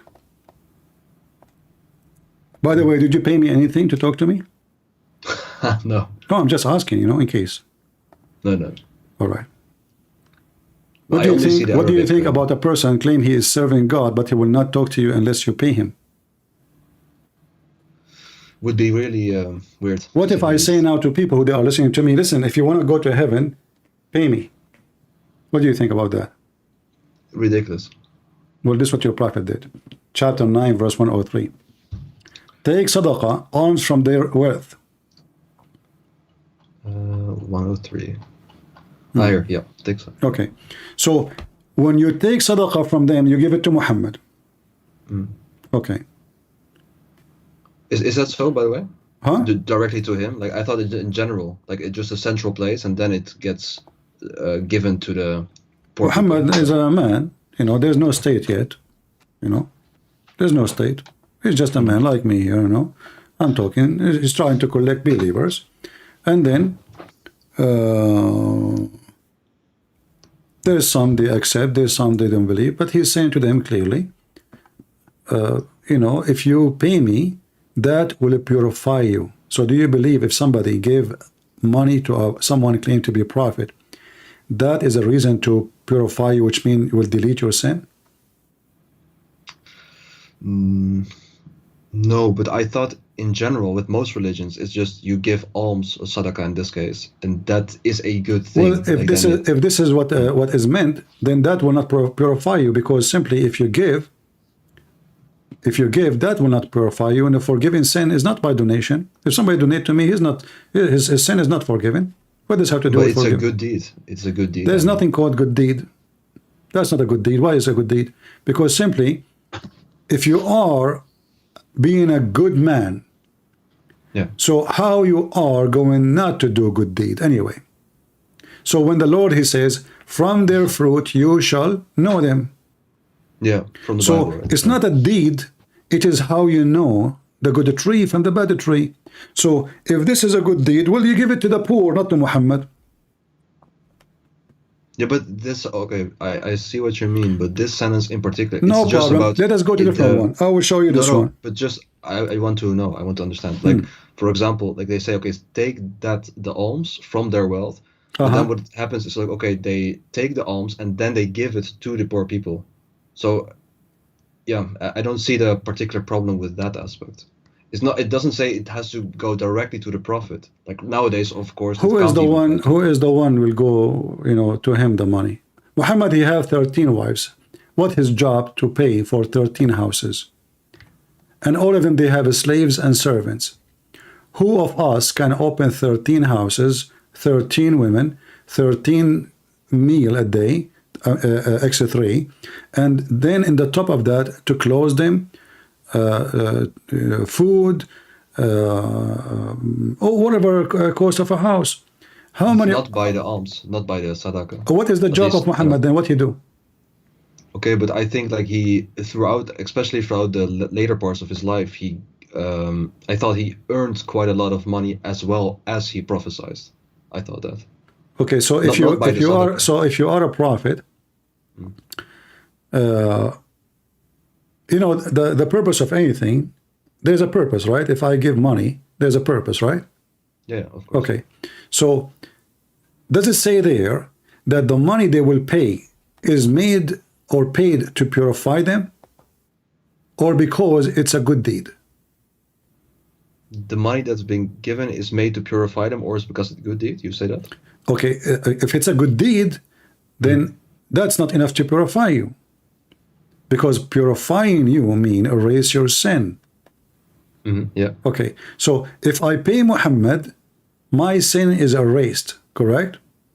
But that's not what it says. It just says like give the alms like to the poor people. To do what? To do no. Where help them, where is to the help where is the poor people? Where is the poor people? Well, that's what an alm means, right? That's what sadaqah means, I assume. So, you are giving it to Muhammad. But it doesn't say that it goes to him. Sadaqah, no, it says it doesn't say it goes to the poor. Sadaqah, he is the man. Okay, let us go. Let us find something more clear.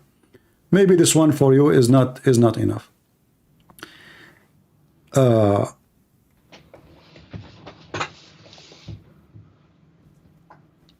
I mentioned to you that Muhammad will not talk to anyone unless he pay him. Yeah, you said that. Yeah. And then you showed this. Can you open chapter 58, verse number 12? Yeah.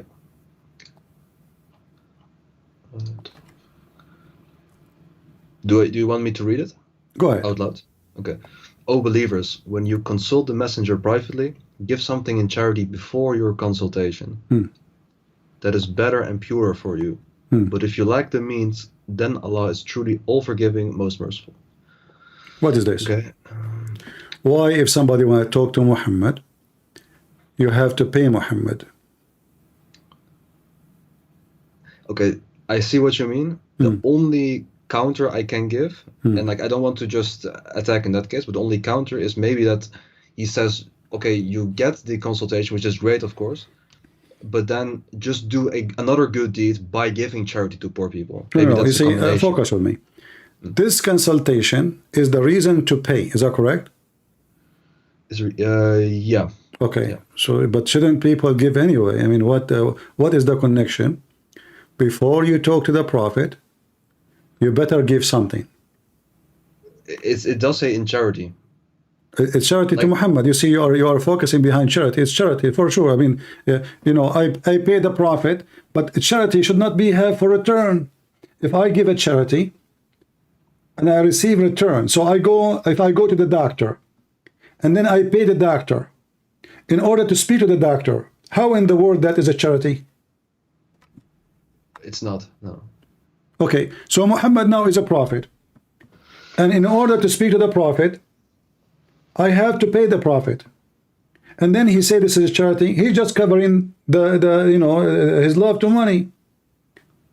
Doesn't it in Arabic say something similar to sadaqah, and then it would imply charity to My poor friend, it says najwaakukum sadaqah, but this is still to meet Muhammad. The reason is, if I say to you, I cannot talk to you, sorry, unless you pay me. How in the world that is a charity? Can you show me the tafsir? Maybe that if the tafsir says the same thing. The tafsir always they will make Muhammad the angel. Or, you know, those are Muslims who worship Muhammad. What do you expect with tafsir? But even tafsir still you have to pay Muhammad. Yeah, but do they say that the charity goes my friend, to charity? Do you agree with me that it's charity? They can say whatever they want. Does the Quran say that charity goes here and there? No, it says to Muhammad. So anything will be added later. It can be anything. I can add now. He gave it to the poor, but the Quran doesn't say directly that the charity. No, goes you see, to him. no, it have to go to Muhammad. Okay, when Muhammad, he was sent by God, correct? Yeah. Okay, did Muhammad promise those who give money to Muhammad multiply of reward in heaven? Sorry, can you repeat it? Did Muhammad promise that those who give money to Muhammad, they will have multiply of reward in heaven? I think so. Okay. Did Muhammad paid it back, or Muhammad took it and never, or the promise is just a promise to be in heaven? I have no idea. All right. If we go in the Quran, we will find very funny thing. Do you think God need money? No. Okay.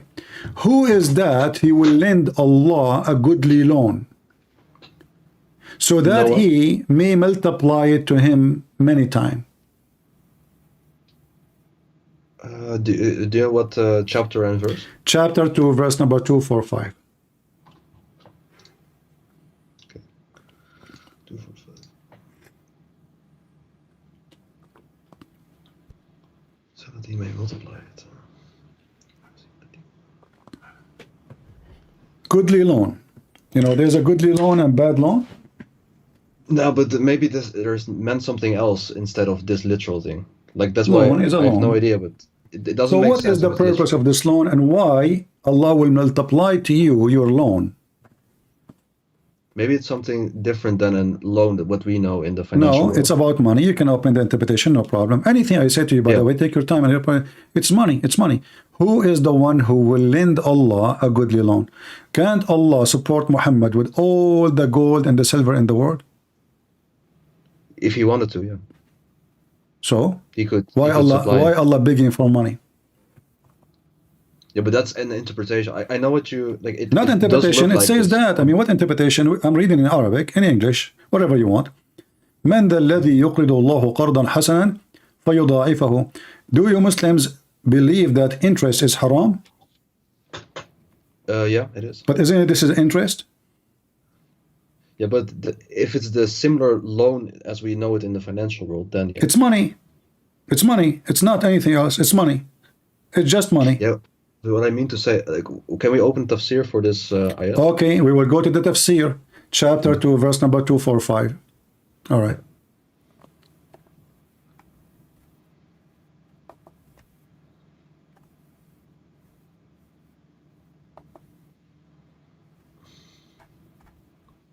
And this is Ibn Kathir. Yeah.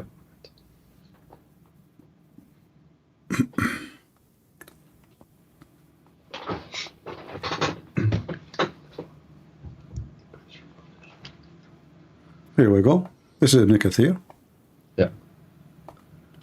In this ayah, Allah encouraged His servants to spend in His cause. Allah mentioned this same ayah in several other parts of his glorious Quran. And the hadith mentioned, وَمَنْ يُقْرِضُ غَيْرَ عَدِيمٍ وَلَا ظَلُومٍ. Who would give the loan, he would be neither poor nor unjust. Okay. And then he says, فَيُضَاعِفُهُ لَهُ أَضْعَافًا كَثِيرًا. Then he will multiply for him many times. Okay, so now it's the same. You give money, Allah will give it, multiply for you many times.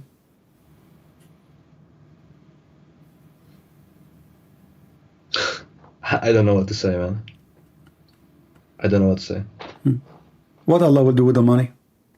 Is it really Allah to Allah? So if Allah is God, He can make the earth like, okay, I will go with you. Muhammad and the Muslim prophets, all of them, they have the same God, correct? Yeah. Okay. Did Allah provide some prophets with rivers of money? He did, yeah. Like who? Sulaiman. Sulaiman, thank you very much. How come Allah did not open for him? Sorry, how come he doesn't open for him? Yeah, why he did not open for him a river of money like Sulaiman? Maybe it's just a different thing. Like every prophet had a different circumstances. What different? The guy is begging for money. Yeah, but okay, but for example, Job or Ayub, he also what Job? Like, wanted to have. Okay, hold on. No, but, Muhammad, he need money according to you to do good things. That's true. But what Sulaiman, he maybe... need money to build a house, to build a palace. It's not a big. Okay. It's not a big deal. It's not even spread in religion. The guy is just building a palace. So now look what it says here. Allah, He gave Sulaiman a flying carpet. You believe in flying carpet? No. Why not? You're a Muslim. The screen is not refreshed yet. Chapter 34, verse number 12. It says, we subjugated the wind in its morning stride from the sunrise till the midnoon was a month journey, and it is afternoon, which mean like 1 month to go, 1 month to come back. In 1 day travel, could travel 2 months between two brackets, and we caused a fount of molten brass to flow for him. I don't know what the fount of brass means. It's money. At that time, this is the money. Money. Oh, okay. Yeah. Okay.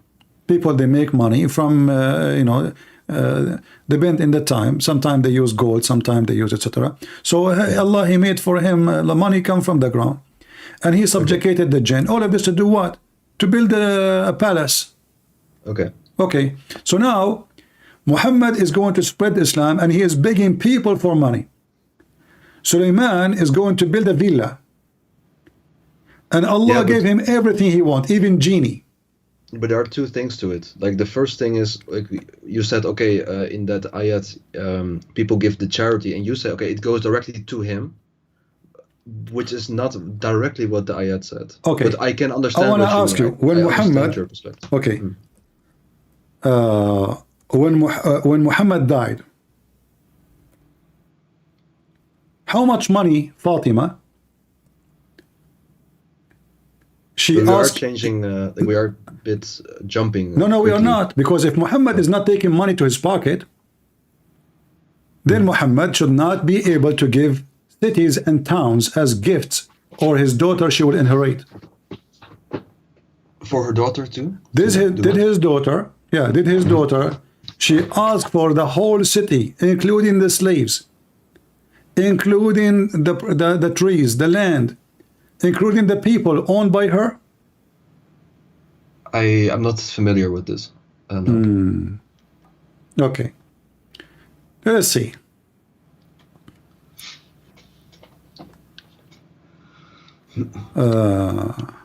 But does this have to do with the same as the previous? Well, this guy Muhammad, he was orphan, he have no money, he is born from an orphan family, he is That's at the beginning. poor, and then at the beginning, thank you very much. So where is the money coming from? Okay, but not Okay, only I will from give the you an charity. option. Muhammad, he invested in the stock market in bitcoins. What? And Ethereum. No, but just I'm serious. I'm serious. I'm asking you where the money coming from. If Muhammad, he take the money, he give it to charity. I do know, like, because of one of your videos, you showed in the hadith that it was from war bounties as well later in life. Like, Is with what? the fifth of the war bounty. Like, I know that thing. for example. Exactly. So Yeah. Muhammad, he take money everywhere he go, and he have a privilege of money. But what I meant to say was the charity part, like that. My friend, how you have a privilege if you are a person who lived from the charity? If I am like you, all of us, we collect charity, and this charity for everybody. Then why I need to have the fifth of the booty, special only for me? Yeah, I see your point. I see your point. All right. And It is how a lot, I know. how his daughter, she is asking for the whole city to be part of her inheritance. And then Umar al-Khattab, because he hate her, he refused to give it to her. How she owned the whole city? Cities? They own cities with the people and the slaves, farmers, the whole, everybody owned by Fatima. How is that Yeah, happening? I know what you. Yeah, I see your point, but I don't. That's not. How should I say? Like kind of similar with like Suleiman. That Okay, he no, had hold on. You see, lots of Suleiman's things. story is a stupid story. Who in the world will believe in this? Suleiman was a king, and he's doing But what kings Christians do. also believe in it, right? Hold on. With Solomon. No, we believe in it. We believe Suleiman exists for sure. But this guy, he have a wealth of a king because he's a king, not because he's a good man and he's a prophet of God. Same time, the Bible says Suleiman was a bad person. He did a lot of bad things. So in the Quran, Suleiman got rich because Allah provided him with the floating metals come from the ground. In the Quran, Muhammad, he got rich from the booty and from the charity. And Muhammad have a privilege, the fifth. So now if we go and we have a war, and then we steal $10,000 from the Christians. We kill the Christians, we get $10,000. And there's 10,000 soldiers. Muhammad alone, he will take 1/5 to him, 1/5 to Allah. Both will go to Muhammad. Then the What do you mean 10,000 soldiers. 1/5 to Allah? What do you mean? It says only 1/5 Al-Khumsu to him. lillahi wa rasulihi. You see, Muhammad, he made himself equal to Allah. It is the fifth to Muhammad and Allah. Is that correct? I don't see it on the screen. Do you show that? But you know the The hadith. I've seen it, but I didn't know that it was also a fifth for God. I thought it was only a fifth for him. all right. Well, you can understand it as you wish. You can say it is only for Muhammad. You can say it's a fifth to Muhammad, fifth to Allah. If it is fifth to Muhammad, that means Muhammad, he made himself Allah. I see what you mean. Yeah, I see what you mean. But yeah.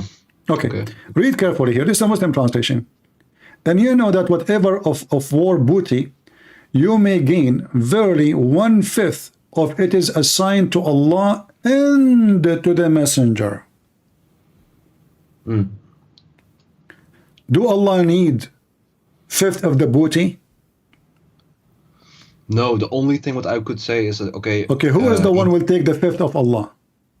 Then the messenger, indeed. Okay, so now Muhammad, if he take 1/5 from 10,000, how many dollars that will be? Yeah, 2K. To what? Okay. To 2,000. 2,000. Okay, 2K, and then if we have 10,000 soldiers, each one of them, he did not even get 70 cents, 60 cents. So Muhammad get $2,000. The only thing is like he At least. is a leader in it. So Like, what he if he's a does leader? use Is the- okay, see? Is he use the money, is he a prophet who is serving God? He want to use the money for the sake of God, or he want to take the $2,000, which is a lot of money for his pocket? Yeah, but what I would mean to say is maybe he uses a large part of what he gets for My his, friend, you see, a second ago, I asked you how his daughter, she is fighting over inheritance of a city full of people. And you keep saying to me, oh, you want to spread it for charity. A person who is spread it for charity, first, he do not need to take fifth or boti because his people will not let him hungry. Do you think the Muslims will let Muhammad hungry? No. Okay, so why he need money? No, I thought just to use it If in I a am good way. if I am a prophet and I have thousands of people willing to die for me, how many of them they will bring me food every day? How many of them they will be happy to serve me? So why Yeah, I need to take the lots. fifth of the booty? Do you know that Muhammad he have 16 privilege? 16. I heard a few. Like for example, the amount of wives that he could have at one time. No, That's one of them. did you hear that Muhammad, if his eyes fail into a woman, her husband must divorce her? Yeah, I heard thanks to you. Okay. I saw the video. Yeah. Okay, what is your opinion? I also don't think that's a good thing. What do you mean it's not a good thing? With my limited understanding, I would say that it's seems weird to me. If I say it Is that what it seems to you, really? I mean, are you, you see, I'm giving you all the time, I'm being patient with you. So if Yeah, a man, he claimed to be a prophet, and then with my respect, your wife, I don't know if you're married or not, No, I'm not. if he see your wife, and then you should divorce her because the prophet like her, is that the ethic of a man he claimed to be God, man? No. Okay, so why are you still confused about if Muhammad is a prophet or not? Are you going to say to me now, I want to look at it? It's hard to just make a statement, like It's just not a to- statement. It's not a statement. Did I show you anything without proof? No. Okay. This is Muhammad, and this is the official government website of the Kingdom of Jordan. I can show it to you from Saudi, it doesn't matter. And this is the book of Al-Qurtubi. And here it says, if the prophet, his eyes fall into a woman, her husband must divorce her. He have 16 privilege. More than 80% of them is about money and sex. What the privilege is about. And not to make it more even disgusting, read with me. Number 10th, if he see a woman, her husband must divorce her. He must divorce her. This is Google translation. In Arabic, it says, إذا وقع نظره على امرأة وجب على زوجها طلاقها. If his eyes fall into a woman, her husband must divorce her so the prophet can F her. I see. Yeah. What do you see?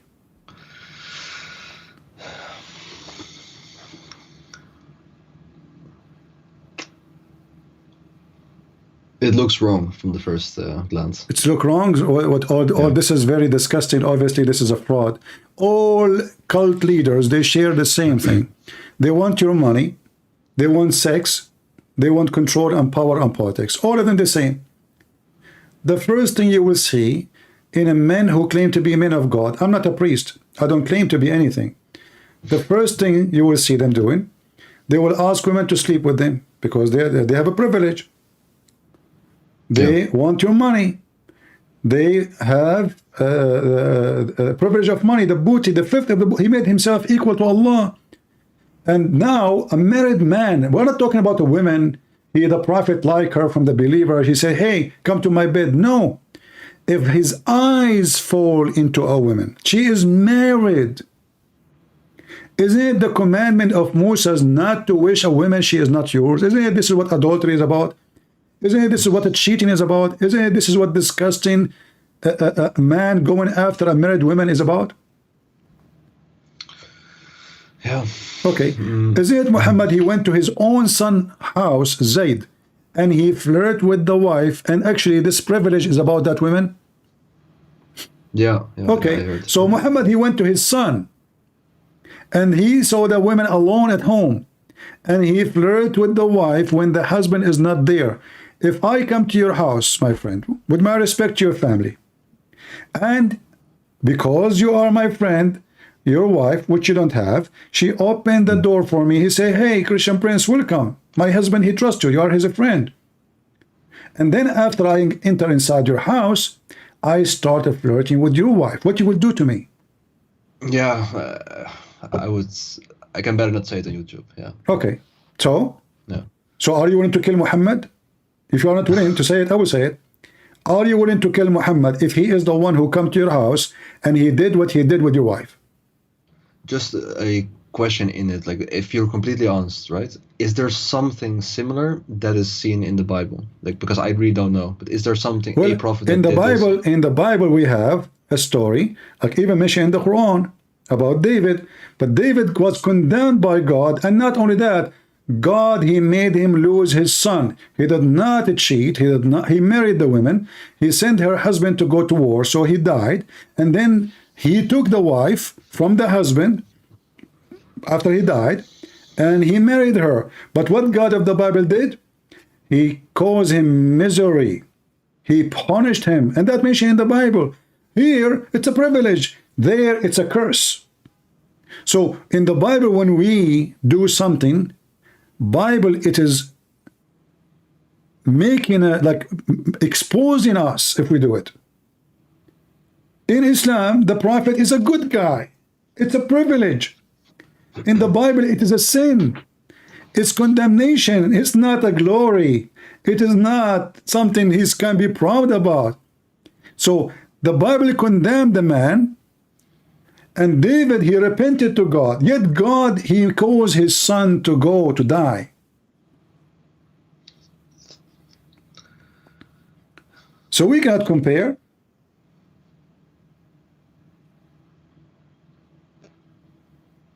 What do Muslim scholars say on this? They say what I Because say. They sounds say he really- went. it sounds crazy. They said he went to his own son. I can show you the story, and it says, you know, when he saw her, he says, "Subhanallah, mu'alliful qulub, praise be to Allah who made my heart to flip for you." But what, according to the scholar, what's a good thing about this? Yeah, What's this the is a positive? scholar. Those are scholars, my friend. This is Al-Qurtubi. It says a privilege. They are saying this is a privilege. Why? It's a privilege because he's a prophet. He can do that. Because he's a prophet, he can take women from their husbands. Muslim women, not the enemy, not the booty.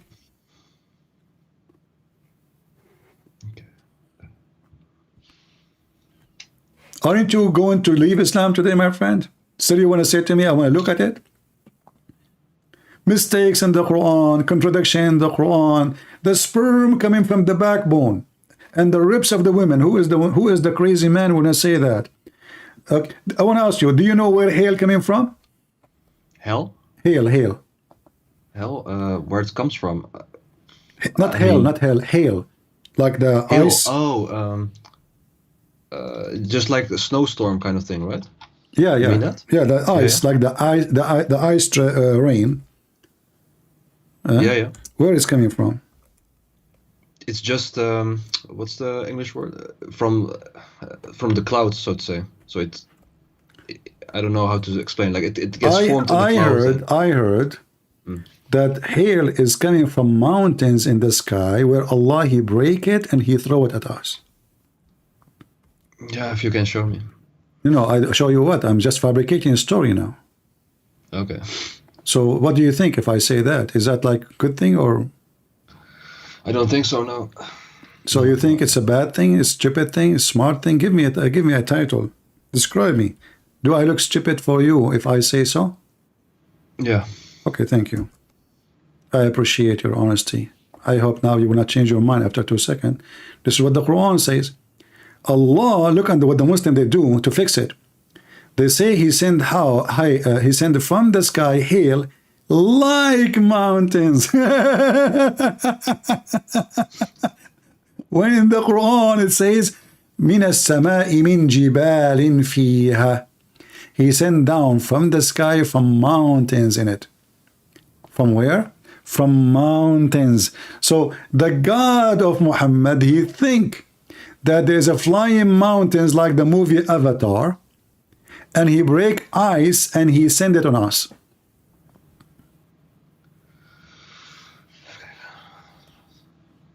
Are you saying the Shahada? I heard you.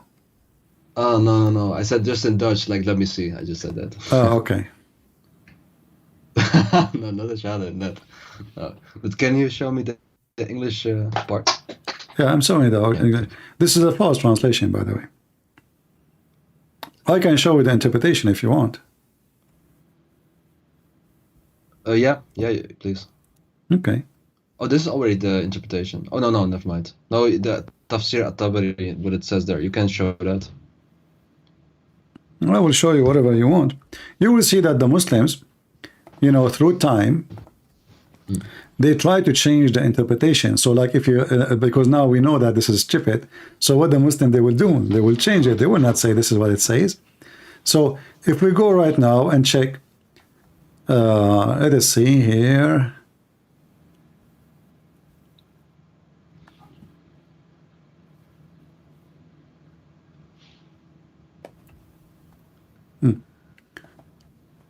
Let us show you this. And then we will show you another one. Okay, you know what? Let me, because it's in Arabic, I will use Google. Let me use Ibn Kathir in English. Is that better? Yeah, that's so good. All right. So we go to Ibn Kathir in Arabic, in English, sorry. For that will give us a better ability to read. Chapter of An-Nur.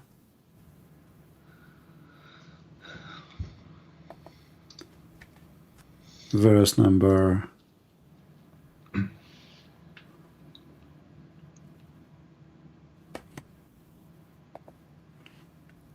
I hope people are watching, they are learning, you know, and they are taking notes.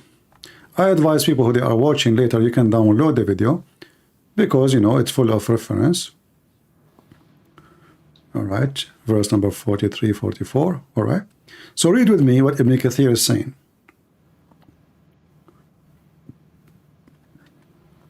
And that will expose the false translation they are showing us in the Muslim translation.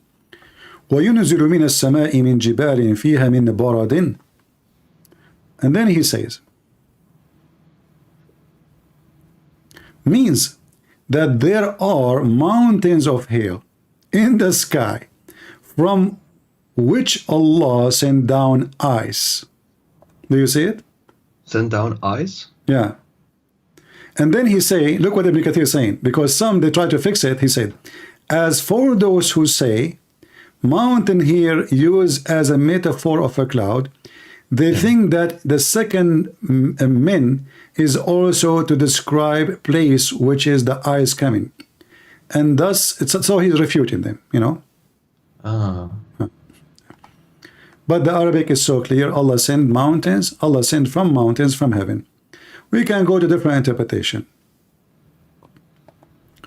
Chapter 24. Yeah, but it wouldn't make like the thing if you take it literal. My friend, there's no other. The Quran. I mean, you know, I find it very funny. It says talking about something physical. It's not about spiritual, like somebody touch your heart. It's talking about rain and ice. And so what metaphor? Okay, what is the metaphorical of ice coming from mountains? Go ahead, give me.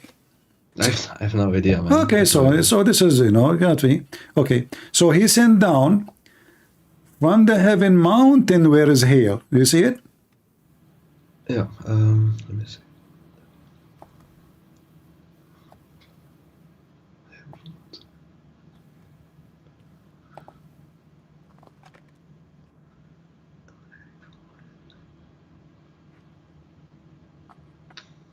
Yeah, it's all literal. He means literal, yeah. So still you want to believe in Islam after all what I showed you?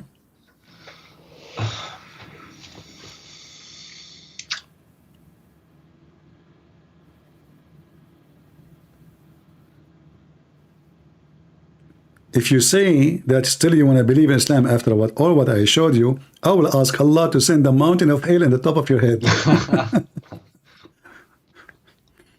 So what do you think? You made some good points, quite a lot of good points.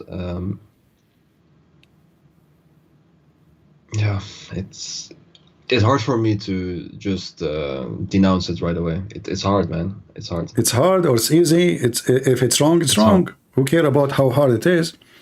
You know, I mean, hard is hard. Yeah. So, but is it better to leave such a stupid thing? Or so is it easier to stay in following a stupid religion and stupid prophet? Is that easier? That will make you, but actually that will make even more horrible, because you know now that this is a stupid religion, and now you are saying to me it's hard to be smart. I choose to stay stupid. Which one is more hard? To stay stupid, following a stupid man, claiming to be stupid is a smart prophet, or to be a smart man, not following a stupid man? Okay, let me just say something else. The thing is that I do know that God exists. I've thought about it quite a lot, read a lot of different things. I know that for sure. It's also why I read the Bible a little bit, just as a starter. But it's I don't have a good alternative, completely defined for myself. My Or friend, not just for there's myself, nothing. but We are not talking about alternative now. We are talking about, are we going to follow something we are convinced it is wrong and false? No. Alternative is something different, you know. Okay, I will find something different, but we will not just find something just to find something. If it's true, we will find something truthful, but we will not stay with something false just because I need to find alternative. So, do you denounce Muhammad to be a prophet of Allah? Yeah, but that's the thing. Like, I can't just say it because I don't want to be a complete atheist.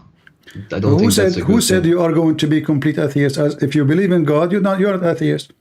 Atheist, somebody don't believe in God. So you can denounce Islam now, and then you start your search journey. You believe in God in your heart, and then you will find what you are looking for. I'm not asking you to be somebody told you I'm an atheist. I'm not.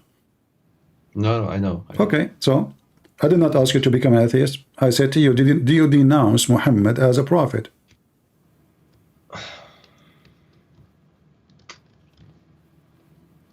With the information that you give, I have to. Thank you very much. I'm so happy for you. And as long now you are not a Muslim, you are an ex-Muslim, I'm so happy for you.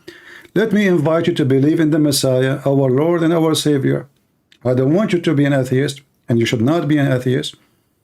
So what do you think about the Messiah, Christ? Yeah, yeah. So the thing is, I do think, like, I thought about it quite a lot. I do think he's a good, at least a good human.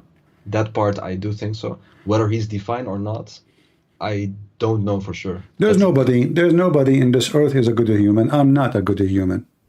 I'm not. Are you? No, but he is. That's at Okay, least what I thank you think. very much. So the word good cannot be attached to a human, can be attached only to God. This is why when a person, he said to prophets. Jesus said to him, why you call me good? Don't you know that only God is good? So Jesus is asking him, why you're calling me God? And then Jesus says, I am the good shepherd. So my friend, there's no good human. There's good prophets, There's there's no good prophet too, because prophet commits sin too. Prophets commit sin. You see, just to make it simple for you, like, do people born prophet, or they grow and they become man and etc.? They do, right? Yeah. Okay, so when you are a teenage and whatever, and you are young, and don't we do things which is not right? Yeah, but we are just normal people. Doesn't matter. All people are sinners. All people are sinners. So people commit sin, but Jesus never did. So what makes Jesus different, that every human being is a sinner.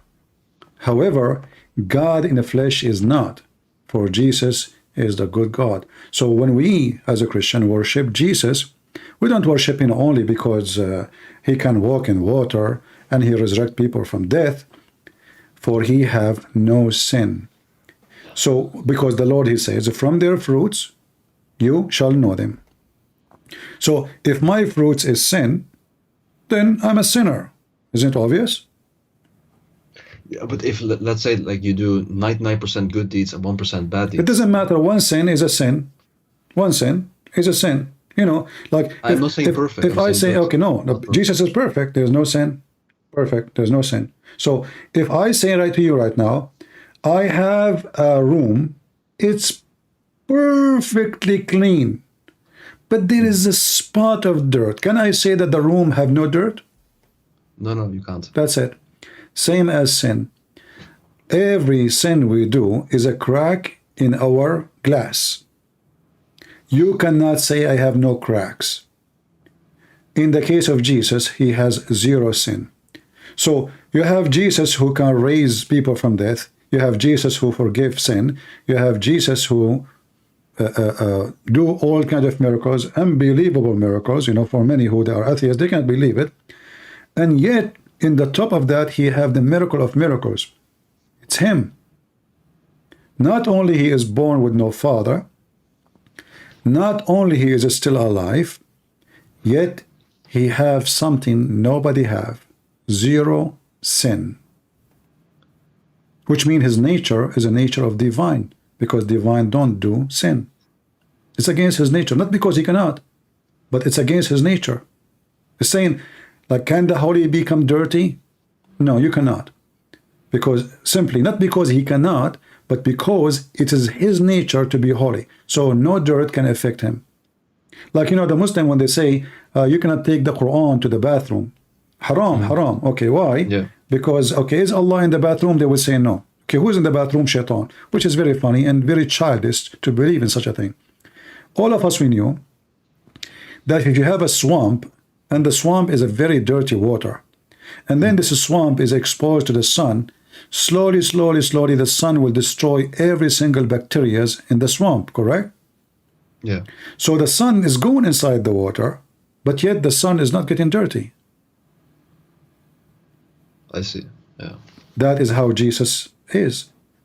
He go through this earth, which is full of sin. That's why he said, I am the light of this world. But this light, which penetrated through us, which we full of sin, which is dirt, but that light will not be getting dirt. For the light of God never be affected by a sin of man. But just another question. If we look at, for example, in Judaism, like just an older Abrahamic faith, there isn't a concept of multiple person in one God, so to say. No, that's false. You know, from the first book of Genesis open, it says God and his spirit, you know. And then you will find in Genesis how God, he appeared to Abraham. Appear as what? Three men. The Lord himself, he came to Abraham as a three men. And then Jesus said, before Abraham I am. So we have tons of stories, tons of verses from the Old Testament proving that God the Father, God the Son, God the Holy Spirit. God is a man too, not only just God as the Father, God as a man. So when when Abraham, he saw the Father, he saw God, and God, he came to him in the form of a three. God came to him, like, why he chose a three? I mean, yeah. Why not four? Why not five? Why not six? You know. So always in the Bible, the numbers mean something. They are not. It's like it's a fiction movie. Numbers have to be connected with God's message. So when God, he came to Abraham, and Abraham, he bowed down to worship God. God who came to Abraham was a man, in the form of a man, and he called him Lord. And the Lord, he promised Abraham and his wife to have a son. And Jesus says, before Abraham I am. When the Jews, they said to him, what are you talking about? You're not even 50 years old, yet you claim that you before Abraham. He says, truly, truly, I say to you, before Abraham I am, and he saw my day, and he rejoiced for it. So yeah. And at the same time, like you will see a Muslim speaking about the monotheism, he think he have something powerful. You see, monotheism is not an advantage or disadvantage. If somebody, he believe in 7,000 million God, but they are real, well, he's not wrong. They are real. Yeah, I agree. I agree. So the idea that you believe in three God and you believe in one God, which is not true. We don't believe in three gods. But even if they say so, it's a very silly thing. Is it about how many they are, or it's about how truthful what you believe? Yeah. So if I refuse the 35 million gods of the Hindus, it's not because the number is funny. It's because the belief is funny. But if they are 35 million God, then what they can do about it? It's me who decide how many God there are. So if the God of Muslim, he says, I am 5 gods, can the Muslim laugh at it? No. Suddenly the monotheism, there will not be monotheism. Just because Muhammad says so they follow. So it's not about how many, it's about who is your God. The ethic of Islam is down zero. The logic of Islam is so stupid. Like, what is the logic? If I believe in God, this God will make my penis endless. It's even silly and stupid. What is the logic that I will have women who will never get jealous and they will be ready for me for sex? Women I never met. That is nothing but temptation of the devil. What is the point of a prophet teaching me to be good by seeing a woman walking in the street and then get horny and go to my wife, or to go after a child, she is 6 years old? And then I want to teach people about good ethic, and I am the ethical prophet. If I want to see what ethic is, I will never find someone can do as Jesus did. He is not only a person of ethic, he is ethic. For I believe all ethic is coming from him. And if we have a simple dignity, any dignity, it's coming from him. It's a gift from him. Otherwise, a human being, if he decides to live an animal, he will have sex with his mother, he will have sex with his daughter, he will have sex with everybody, and he will have zero ethic. If I want to live as an animal, as an atheist, I believe in nothing except what I can get, then I can kill somebody and I will never feel guilt. I will never feel bad. Islam justifies bad things. He justifies killing, justify rape, justify stealing, justify cheating, justify lying. So what is the good ethic of Islam? In Christianity, you cannot justify any. You cannot justify it. I see. Yeah. Yeah. So Just yeah. just another question for it. Like, the thing is, that's always what I found hard. Not only with like one or other religion, but all religion in general. Like, with every religion, you have people that try very hard and they think they're doing it good, right? Like, also you have lots of Muslims, they think they're doing it good.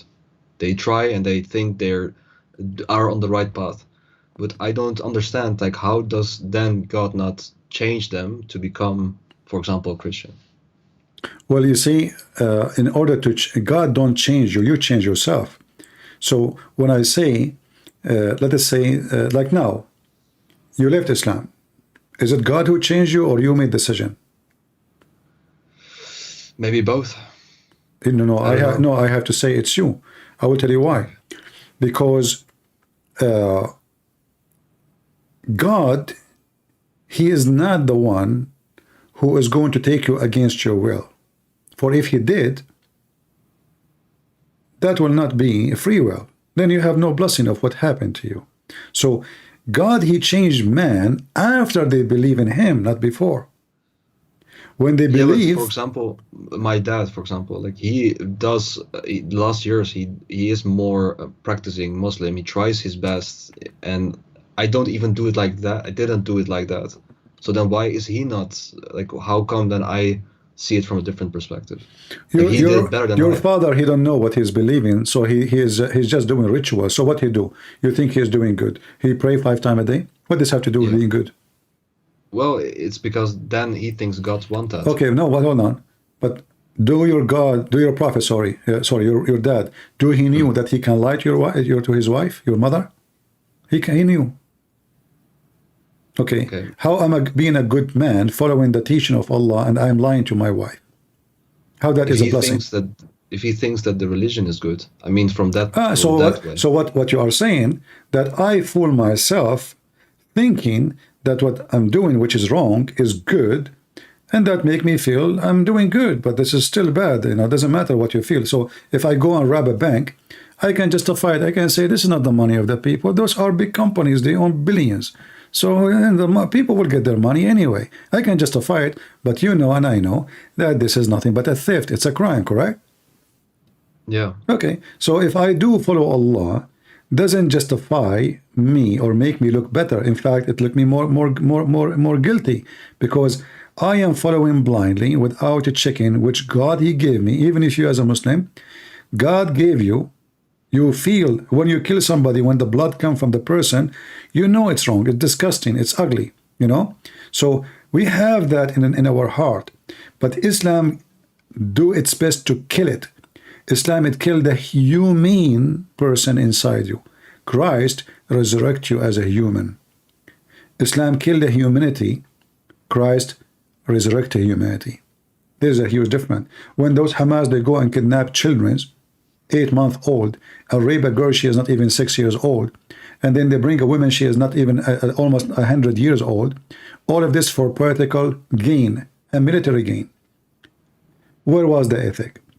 What about you go and you fight the prisoner, the Israeli, and even if you want to take a prisoner of war, you know, if this is what you want to do in 2023, then why you are crying if they come and take all of you together as slaves? If you do that, they can do that to you. If you go and rape women, they should come and go and rape women for you. So if Muslims believe in Islam, then they should believe that what we do to others is going to be done to us. Muslims are supremacist. They believe that they are superior and they have the right to rape everybody. You know the hadith where it says, Muhammad, he said, that the best of mankind is the one who go and bring them with the chain around their necks. Do you know the hadith? No, I don't know. Okay. So Muhammad, he said the following hadith.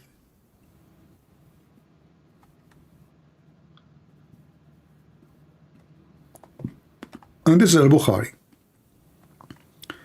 You are the best people ever, raised between two brackets to the benefit of mankind, chapter 3, verse 110. And the funny, by the way, the Muslim, they keep making speeches about the Jews that they believe that they are chosen people of God, when the fact the Muslim believe in the same thing, but in a very disgusting way. So look, they are the best of mankind, for the benefit of mankind. When you see the word benefit, you think, oh, that's a good benefit. Yeah. What is the benefit? To bring them with the chain around their necks until they embrace Islam. Do you see how Islam is a supreme, you know, it's like a KK, you know, a racist organization. Anyone is not from us. Does chain around their neck mean that you pull them to? Yeah, in slavery. Yeah. You drag them like dogs. Yeah. You bring them with humility, and then you will say to them, listen, we can, you know, it's better for you. We treat you better. They will not free you still, by the way. They will treat you better if you become a Muslim. Still, you will be a slave. Still, I will rape you. But you are, you know, convert to Islam. So they make you enter into humility stage. They take your land, they take your wife, they take your money, they take everything from you. And now they put a chain around your neck like a dog. And that is for the benefit of mankind. So I can say now, okay, we will go and invade the Muslims and put a chain around every neck. Everybody will say, hey, look what evil, how ugly he is. Free Palestine, you know. So what if the Jews now, they say, let us go. We are the best of mankind, and the best of mankind of us is the one who put a chain around the necks of every Palestinian and bring them here like slaves. How many people will go against Israel? Actually, already is against Israel, everybody, because they are stupid. Yeah. So, my friend, I invite you to believe in Jesus, and if you have a question, give it to me. Yeah, maybe just like a general question. I saw in one of your videos that you said that you don't believe in a denomination. You said you're just Christian. That's it, basically. Well, is that correct? Did Jesus create any denomination? No, but that's it. I believe in Jesus. No, denomination does not exist. This is the creation of a priest and men who they are fighting over politics. If you check the reason for all those things, you will find it's about politics. Kings and royals, and you know, this has nothing to do with Jesus. Anything involved money, politics, power is not from Christ. So people, the one who divide us, the Bible is making it clear. Division is not from God. Division is from the devil.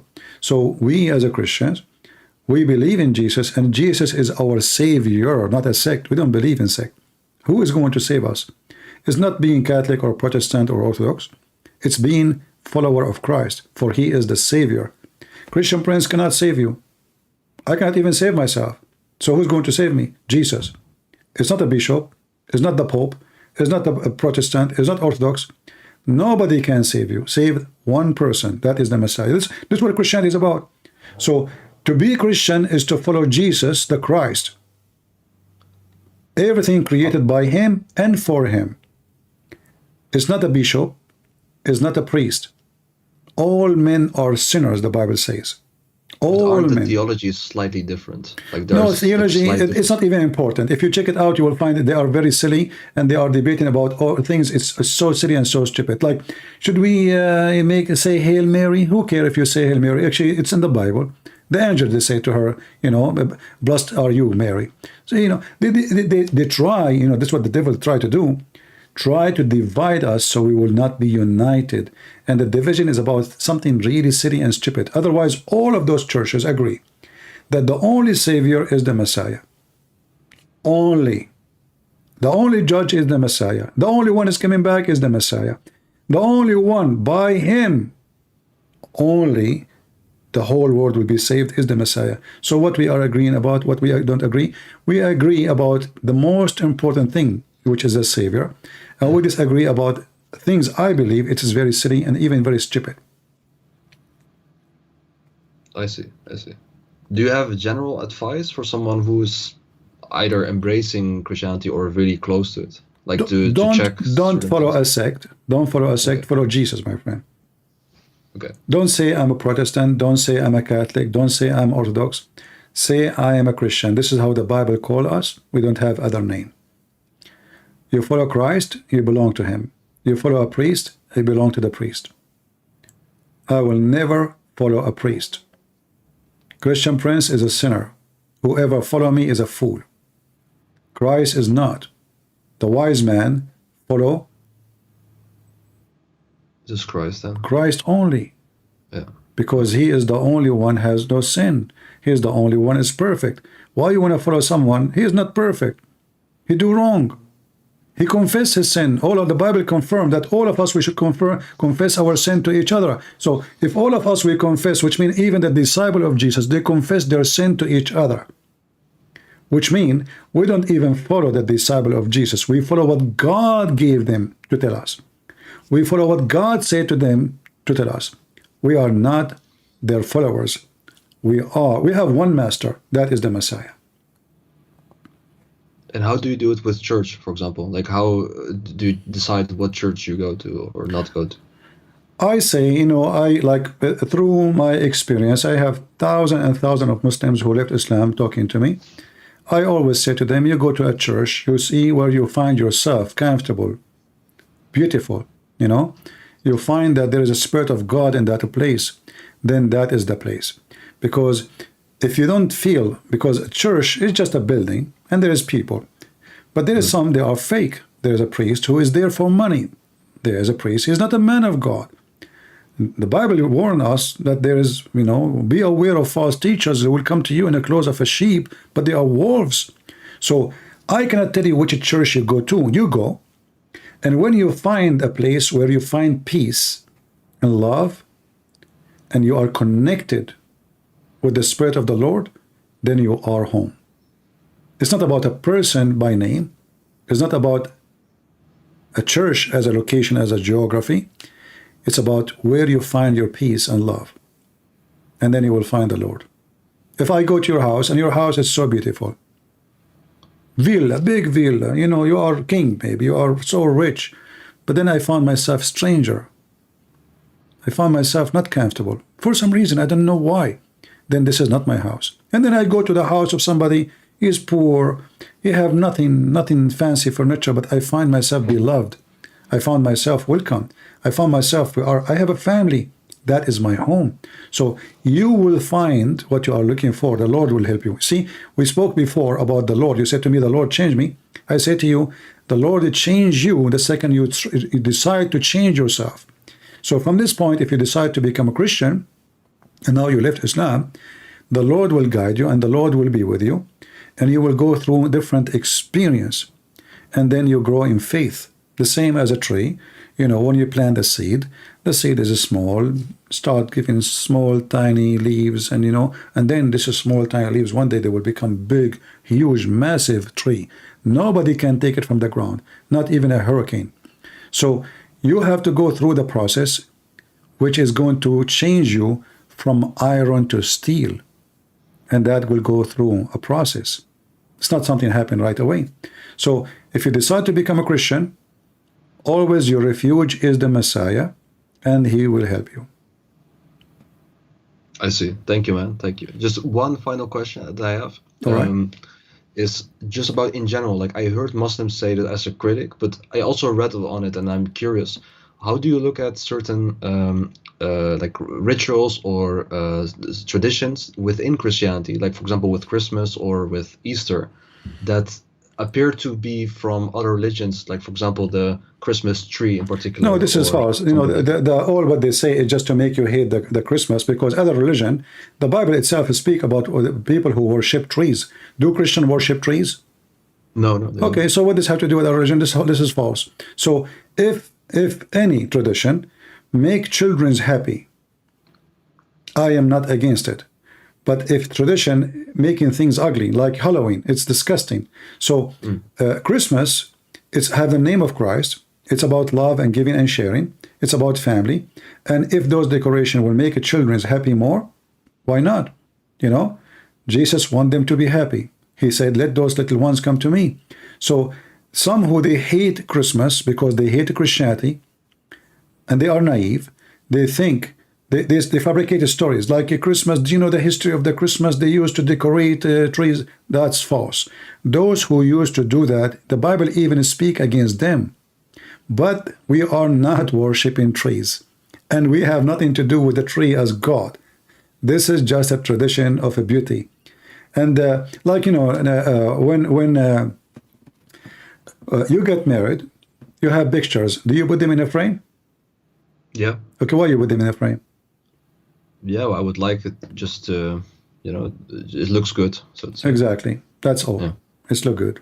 People. not idolatry. You mean that? Yeah, Like I it's mean, not, you are not worshiping yourself, and you are not putting a frame because they are the special one from all mankind, but simply the picture look good, and picture is a memory. So Christmas is a memory too. I remember myself when I was a child, and this is not the best memory of my life, you know, waiting in the window to see this guy Santa Claus bringing me the gift. You know, it's beautiful, it's nice. So let the children be happy in the name of Christ. Happiness and peace on earth. So this is what Christ can do. You see, the Muslims, why they are shouting Takbir, Allahu Akbar, and they attack people everywhere. With the Christ, imagine if all the world is celebrating the spirit of Christ, which is in the Christmas, how beautiful the world is. In fact, Muslims around the world, they are celebrating Christmas and as never before. Why? Because Muslim in their holiday, there's nothing happy. It's just food. The girls are wearing a pant over pant over pant and hijab, and then when she go to the swing, the mama, she is watching because somebody will look at her panty, and you know they are not, you know, there's no childhood, you know, there's no childhood. In Christianity, we are experiencing love, not tradition. In Islam, they are experiencing nothing except hatred. Even the food they eat because of fear. So when a Muslim, he want to eat a food, he have a phobia from the food. Who cooked the food? Who brought the food? Where the food? Is it halal food? Even when they buy shoes, is it halal? Have you ever heard of halal shoes? Why you want to eat it? You know, I saw a sticker in a shoe, it says halal shoe. So Lili Dawa, he have halal cat food. Mental, you know, this is a, I'm not joking, you can search it right now, halal cat food. You did not see his videos? No, I've All seen his a few, video, but- he sell halal cat food. So they are obsessed with rituals and stupidity. Halal cat food, I mean, it's a cat. The cat eat mice, the cat eat fly, the cat eat cockroaches, and now you want to sell halal scam, you know? So if you are a fool, you are a fool. Everybody will fool you, you know? Like I have degree in law. It says that law does not protect the fools. You can't say he fooled me, you know? It doesn't protect you. You've been fooled because you're a fool. So they fool you by rituals, which they claim will make you a better person. Like, I go and kiss the black stone. What that will do to me? Yeah, I have no idea. I spend couple of $1,000s. I live in Pakistan or Bangladesh. I spend all my life making money, to save $5,000. All my life saving, and then I go spend it in air ticket. Half of it will go to the government of Saudi Arabia. Visa, money, hotel, food, and then I have to buy them gift, and all of this to do what? To walk around a room and then kiss a black stone, and then I became a Hajji, and now Allah forgive my sin. Yeah. Allah will not forgive your sin unless you go around that room. That's it, you know. No. I mean, you have to go and kiss the black stone, which is in the shape of a vagina. So there is something is stupid, and it's obvious. You see, in a Christianity, this is why I say to you, it's not donation will purify you. It's not even a good deed will purify you. Because there's no good deed at the end of the day equal to your sin. Our sin is way far guilt more than any good deed we can do. So it's like saying, I do sin, and then I buy some detergent, and then I put myself in the laundry machine, and I will become so clean. That is a very silly idea, because sin is in your mind, is in your brain, is in your breathe, and things you do in life. You know, we walk in the street, we see things, we wish things, we get tempted, and we cannot really claim, nobody can claim that he is a person who can kill sin. In fact, what happened every day, that sin is killing us. This is why the Bible says the wage of sin is death. The Bible did not say the wage of sin is death unless you pay God. God, you cannot bribe God. You cannot. You can bribe a government officer. You can bribe a cheating man. But God, you cannot fool him by money, or, you know, hey, I made a donation. Hey, you know, my sin is forgiven. That doesn't work. So we are forgiven by the grace of God. But however, our good deeds as a Christian should come automatically. That's why Jesus said, from their fruit you shall know them. And the good of fruits is not you even going in the street and say, hey, I want to give you donation, and shouting about it. The Lord, he mentioned that if you give it with the right hand, don't let the other hand know. And he warned us not to pray like Muslims who pray in the corners so they can receive the glory of everybody. So the Messiah, he says, when you pray, you go to your closet and you close your door. So you pray to your Father, to your Lord, in a private, between you and him. Nobody saw me praying. I pray, I don't pray, none of anybody's business. Muslims are a hypocrite religion. They even have a, like when I was a kid, I go to a house of a kid in my age, and his father sitting in the sofa, and he have little rock, and he keep hitting his face, his head, forehead with it. So what your father doing? This is funny, you know? Yeah. He says he is making dark spot. Why he's doing that? He said because people will think that he is praying all day long. Really? Oh yeah, this is why you see Hamas. Yeah, I'm serious.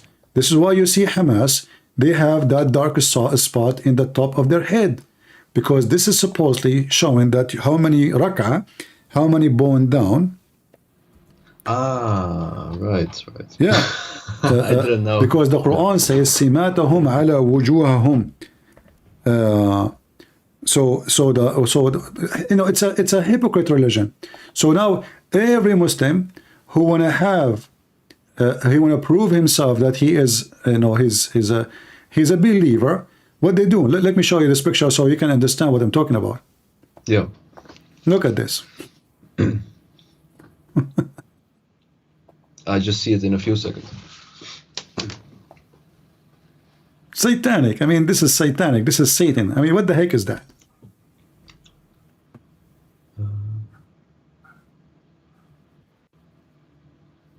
I still cannot see it, but just a second. It's going to come to you. Ah, yeah, I see it. Oh, wow. This is from Hamas? Yeah, those are Muslim Brotherhood. All Muslims who they are claiming to be religious, they do that, you know, because this is the only way to prove that you are. This because the Quran says simatahum ala wujuhum. So you have a sign in your face. You have the stamp of the donkey. I call it the stamp of the horse or the mule, you know. So what the heck is this? So the guy who was sitting and he have a rock in his hand and he was hitting his forehead. He looks so crazy. I thought his father is crazy, you know. What's wrong with your dad? Why he's doing that? He said he's trying to make a dark spot. Don't talk. But why he's doing that? So people will think he is a good sheikh. He pray a lot. Oh, so, That's okay. really fake, yeah. Yeah. We go, you know, I go to his house in Ramadan. We eat his mom. She have cookies. You know, we are kids. We go to the fridge right away, and we do invasion for the fridge, for the kitchen. We eat, and I say, hey, listen, isn't it Ramadan? You should not eat. Everybody in my family eat. But hold on, before we go, hold on. So before we go to the kitchen, he go there and he put salt over his lips.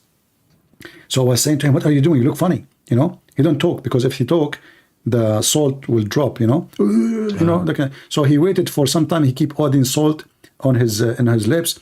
Then I said, what you did, man? What you are doing that? He said, my dad, he do that. All my family, they do that. I said, why you do that? He said, because salt will dry your lips. So when you go out, nobody will notice that you are eating. Said, Wow. So I learned a lot of tricks from the Muslims, so, and now you know how to make yourself look fasting. You put salt for a good time, you keep putting salt, and then the salt will suck any humidity in your lips, which will make it you did not drink for a long time, you did not eat for a long time. So his father, he's a kid, there's no way he's the one who would come with this idea. He told me, my dad, everybody do that, just, you want some? I said, no, I'm Christian, who care about it? You want some salt? So my friend, what do you think about accepting the Messiah as your savior? I do, yeah. You accept him? I do. Yes. I'm into that. I'm so happy for you, my friend. And I will be happy if you start reading the Bible, and so you can feed yourself spiritually. Your energy, your stand of life, the way you see things around you will change. And now you will see that when you said, God changed me, now God is going to change you. Because the Lord, he says, knock at my door and I will open for you. The second the door is open, your life will be changed. And I welcome you to the family of Christ. Thank you. Thank you for the conversation, CP. You're welcome. If you have any question, let me know. Yes, thank you, man. All right. God bless you. Day, man. Take care. Bye-bye. God bless.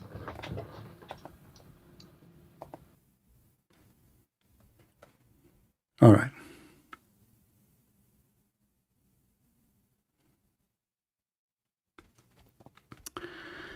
All right. Look at those beautiful faces. Unbelievable. We are happy to our friend here, and now we can call him brother in Christ. And we pray, and let us pray for him, that the Lord will take him from his hand, and he will be able to be ambassador for the Lord, for his family, his friends, his neighbors. So he will be able to bring more and more people to the truth. And as always, the truth will set us free. We are happy for you, my friend, my brother in Christ. You called me as a Muslim. You live as a Christian. What a wonderful thing. So read the Bible, and when you are ready, you go to the church, you think you find comfort in it, and then when it's time, you need to do baptism. So to announce yourself in the front of the Lord and the Holy Spirit, you receive the Holy Spirit that you are a Christian and you witness to Christ, so Christ can witness for you that you are a child of God. The Bible says there is a happiness for one soul is redeemed, one soul is coming back. Just one. And that is the difference between Islam and Christianity. Islam destroys souls. Islam destroys life. Killing, bloodshed, all kind of madness. With the Christ, soil is the soul of a human being is resurrected. Thank you all for being here. May the Lord bless you. And this is your brother Christian Prince, was serving you humbly for today. And if you have a sheikh with big beard, small beard, without beard, he look weird, let him call me, so you can see why we laugh at Muhammad and his religion.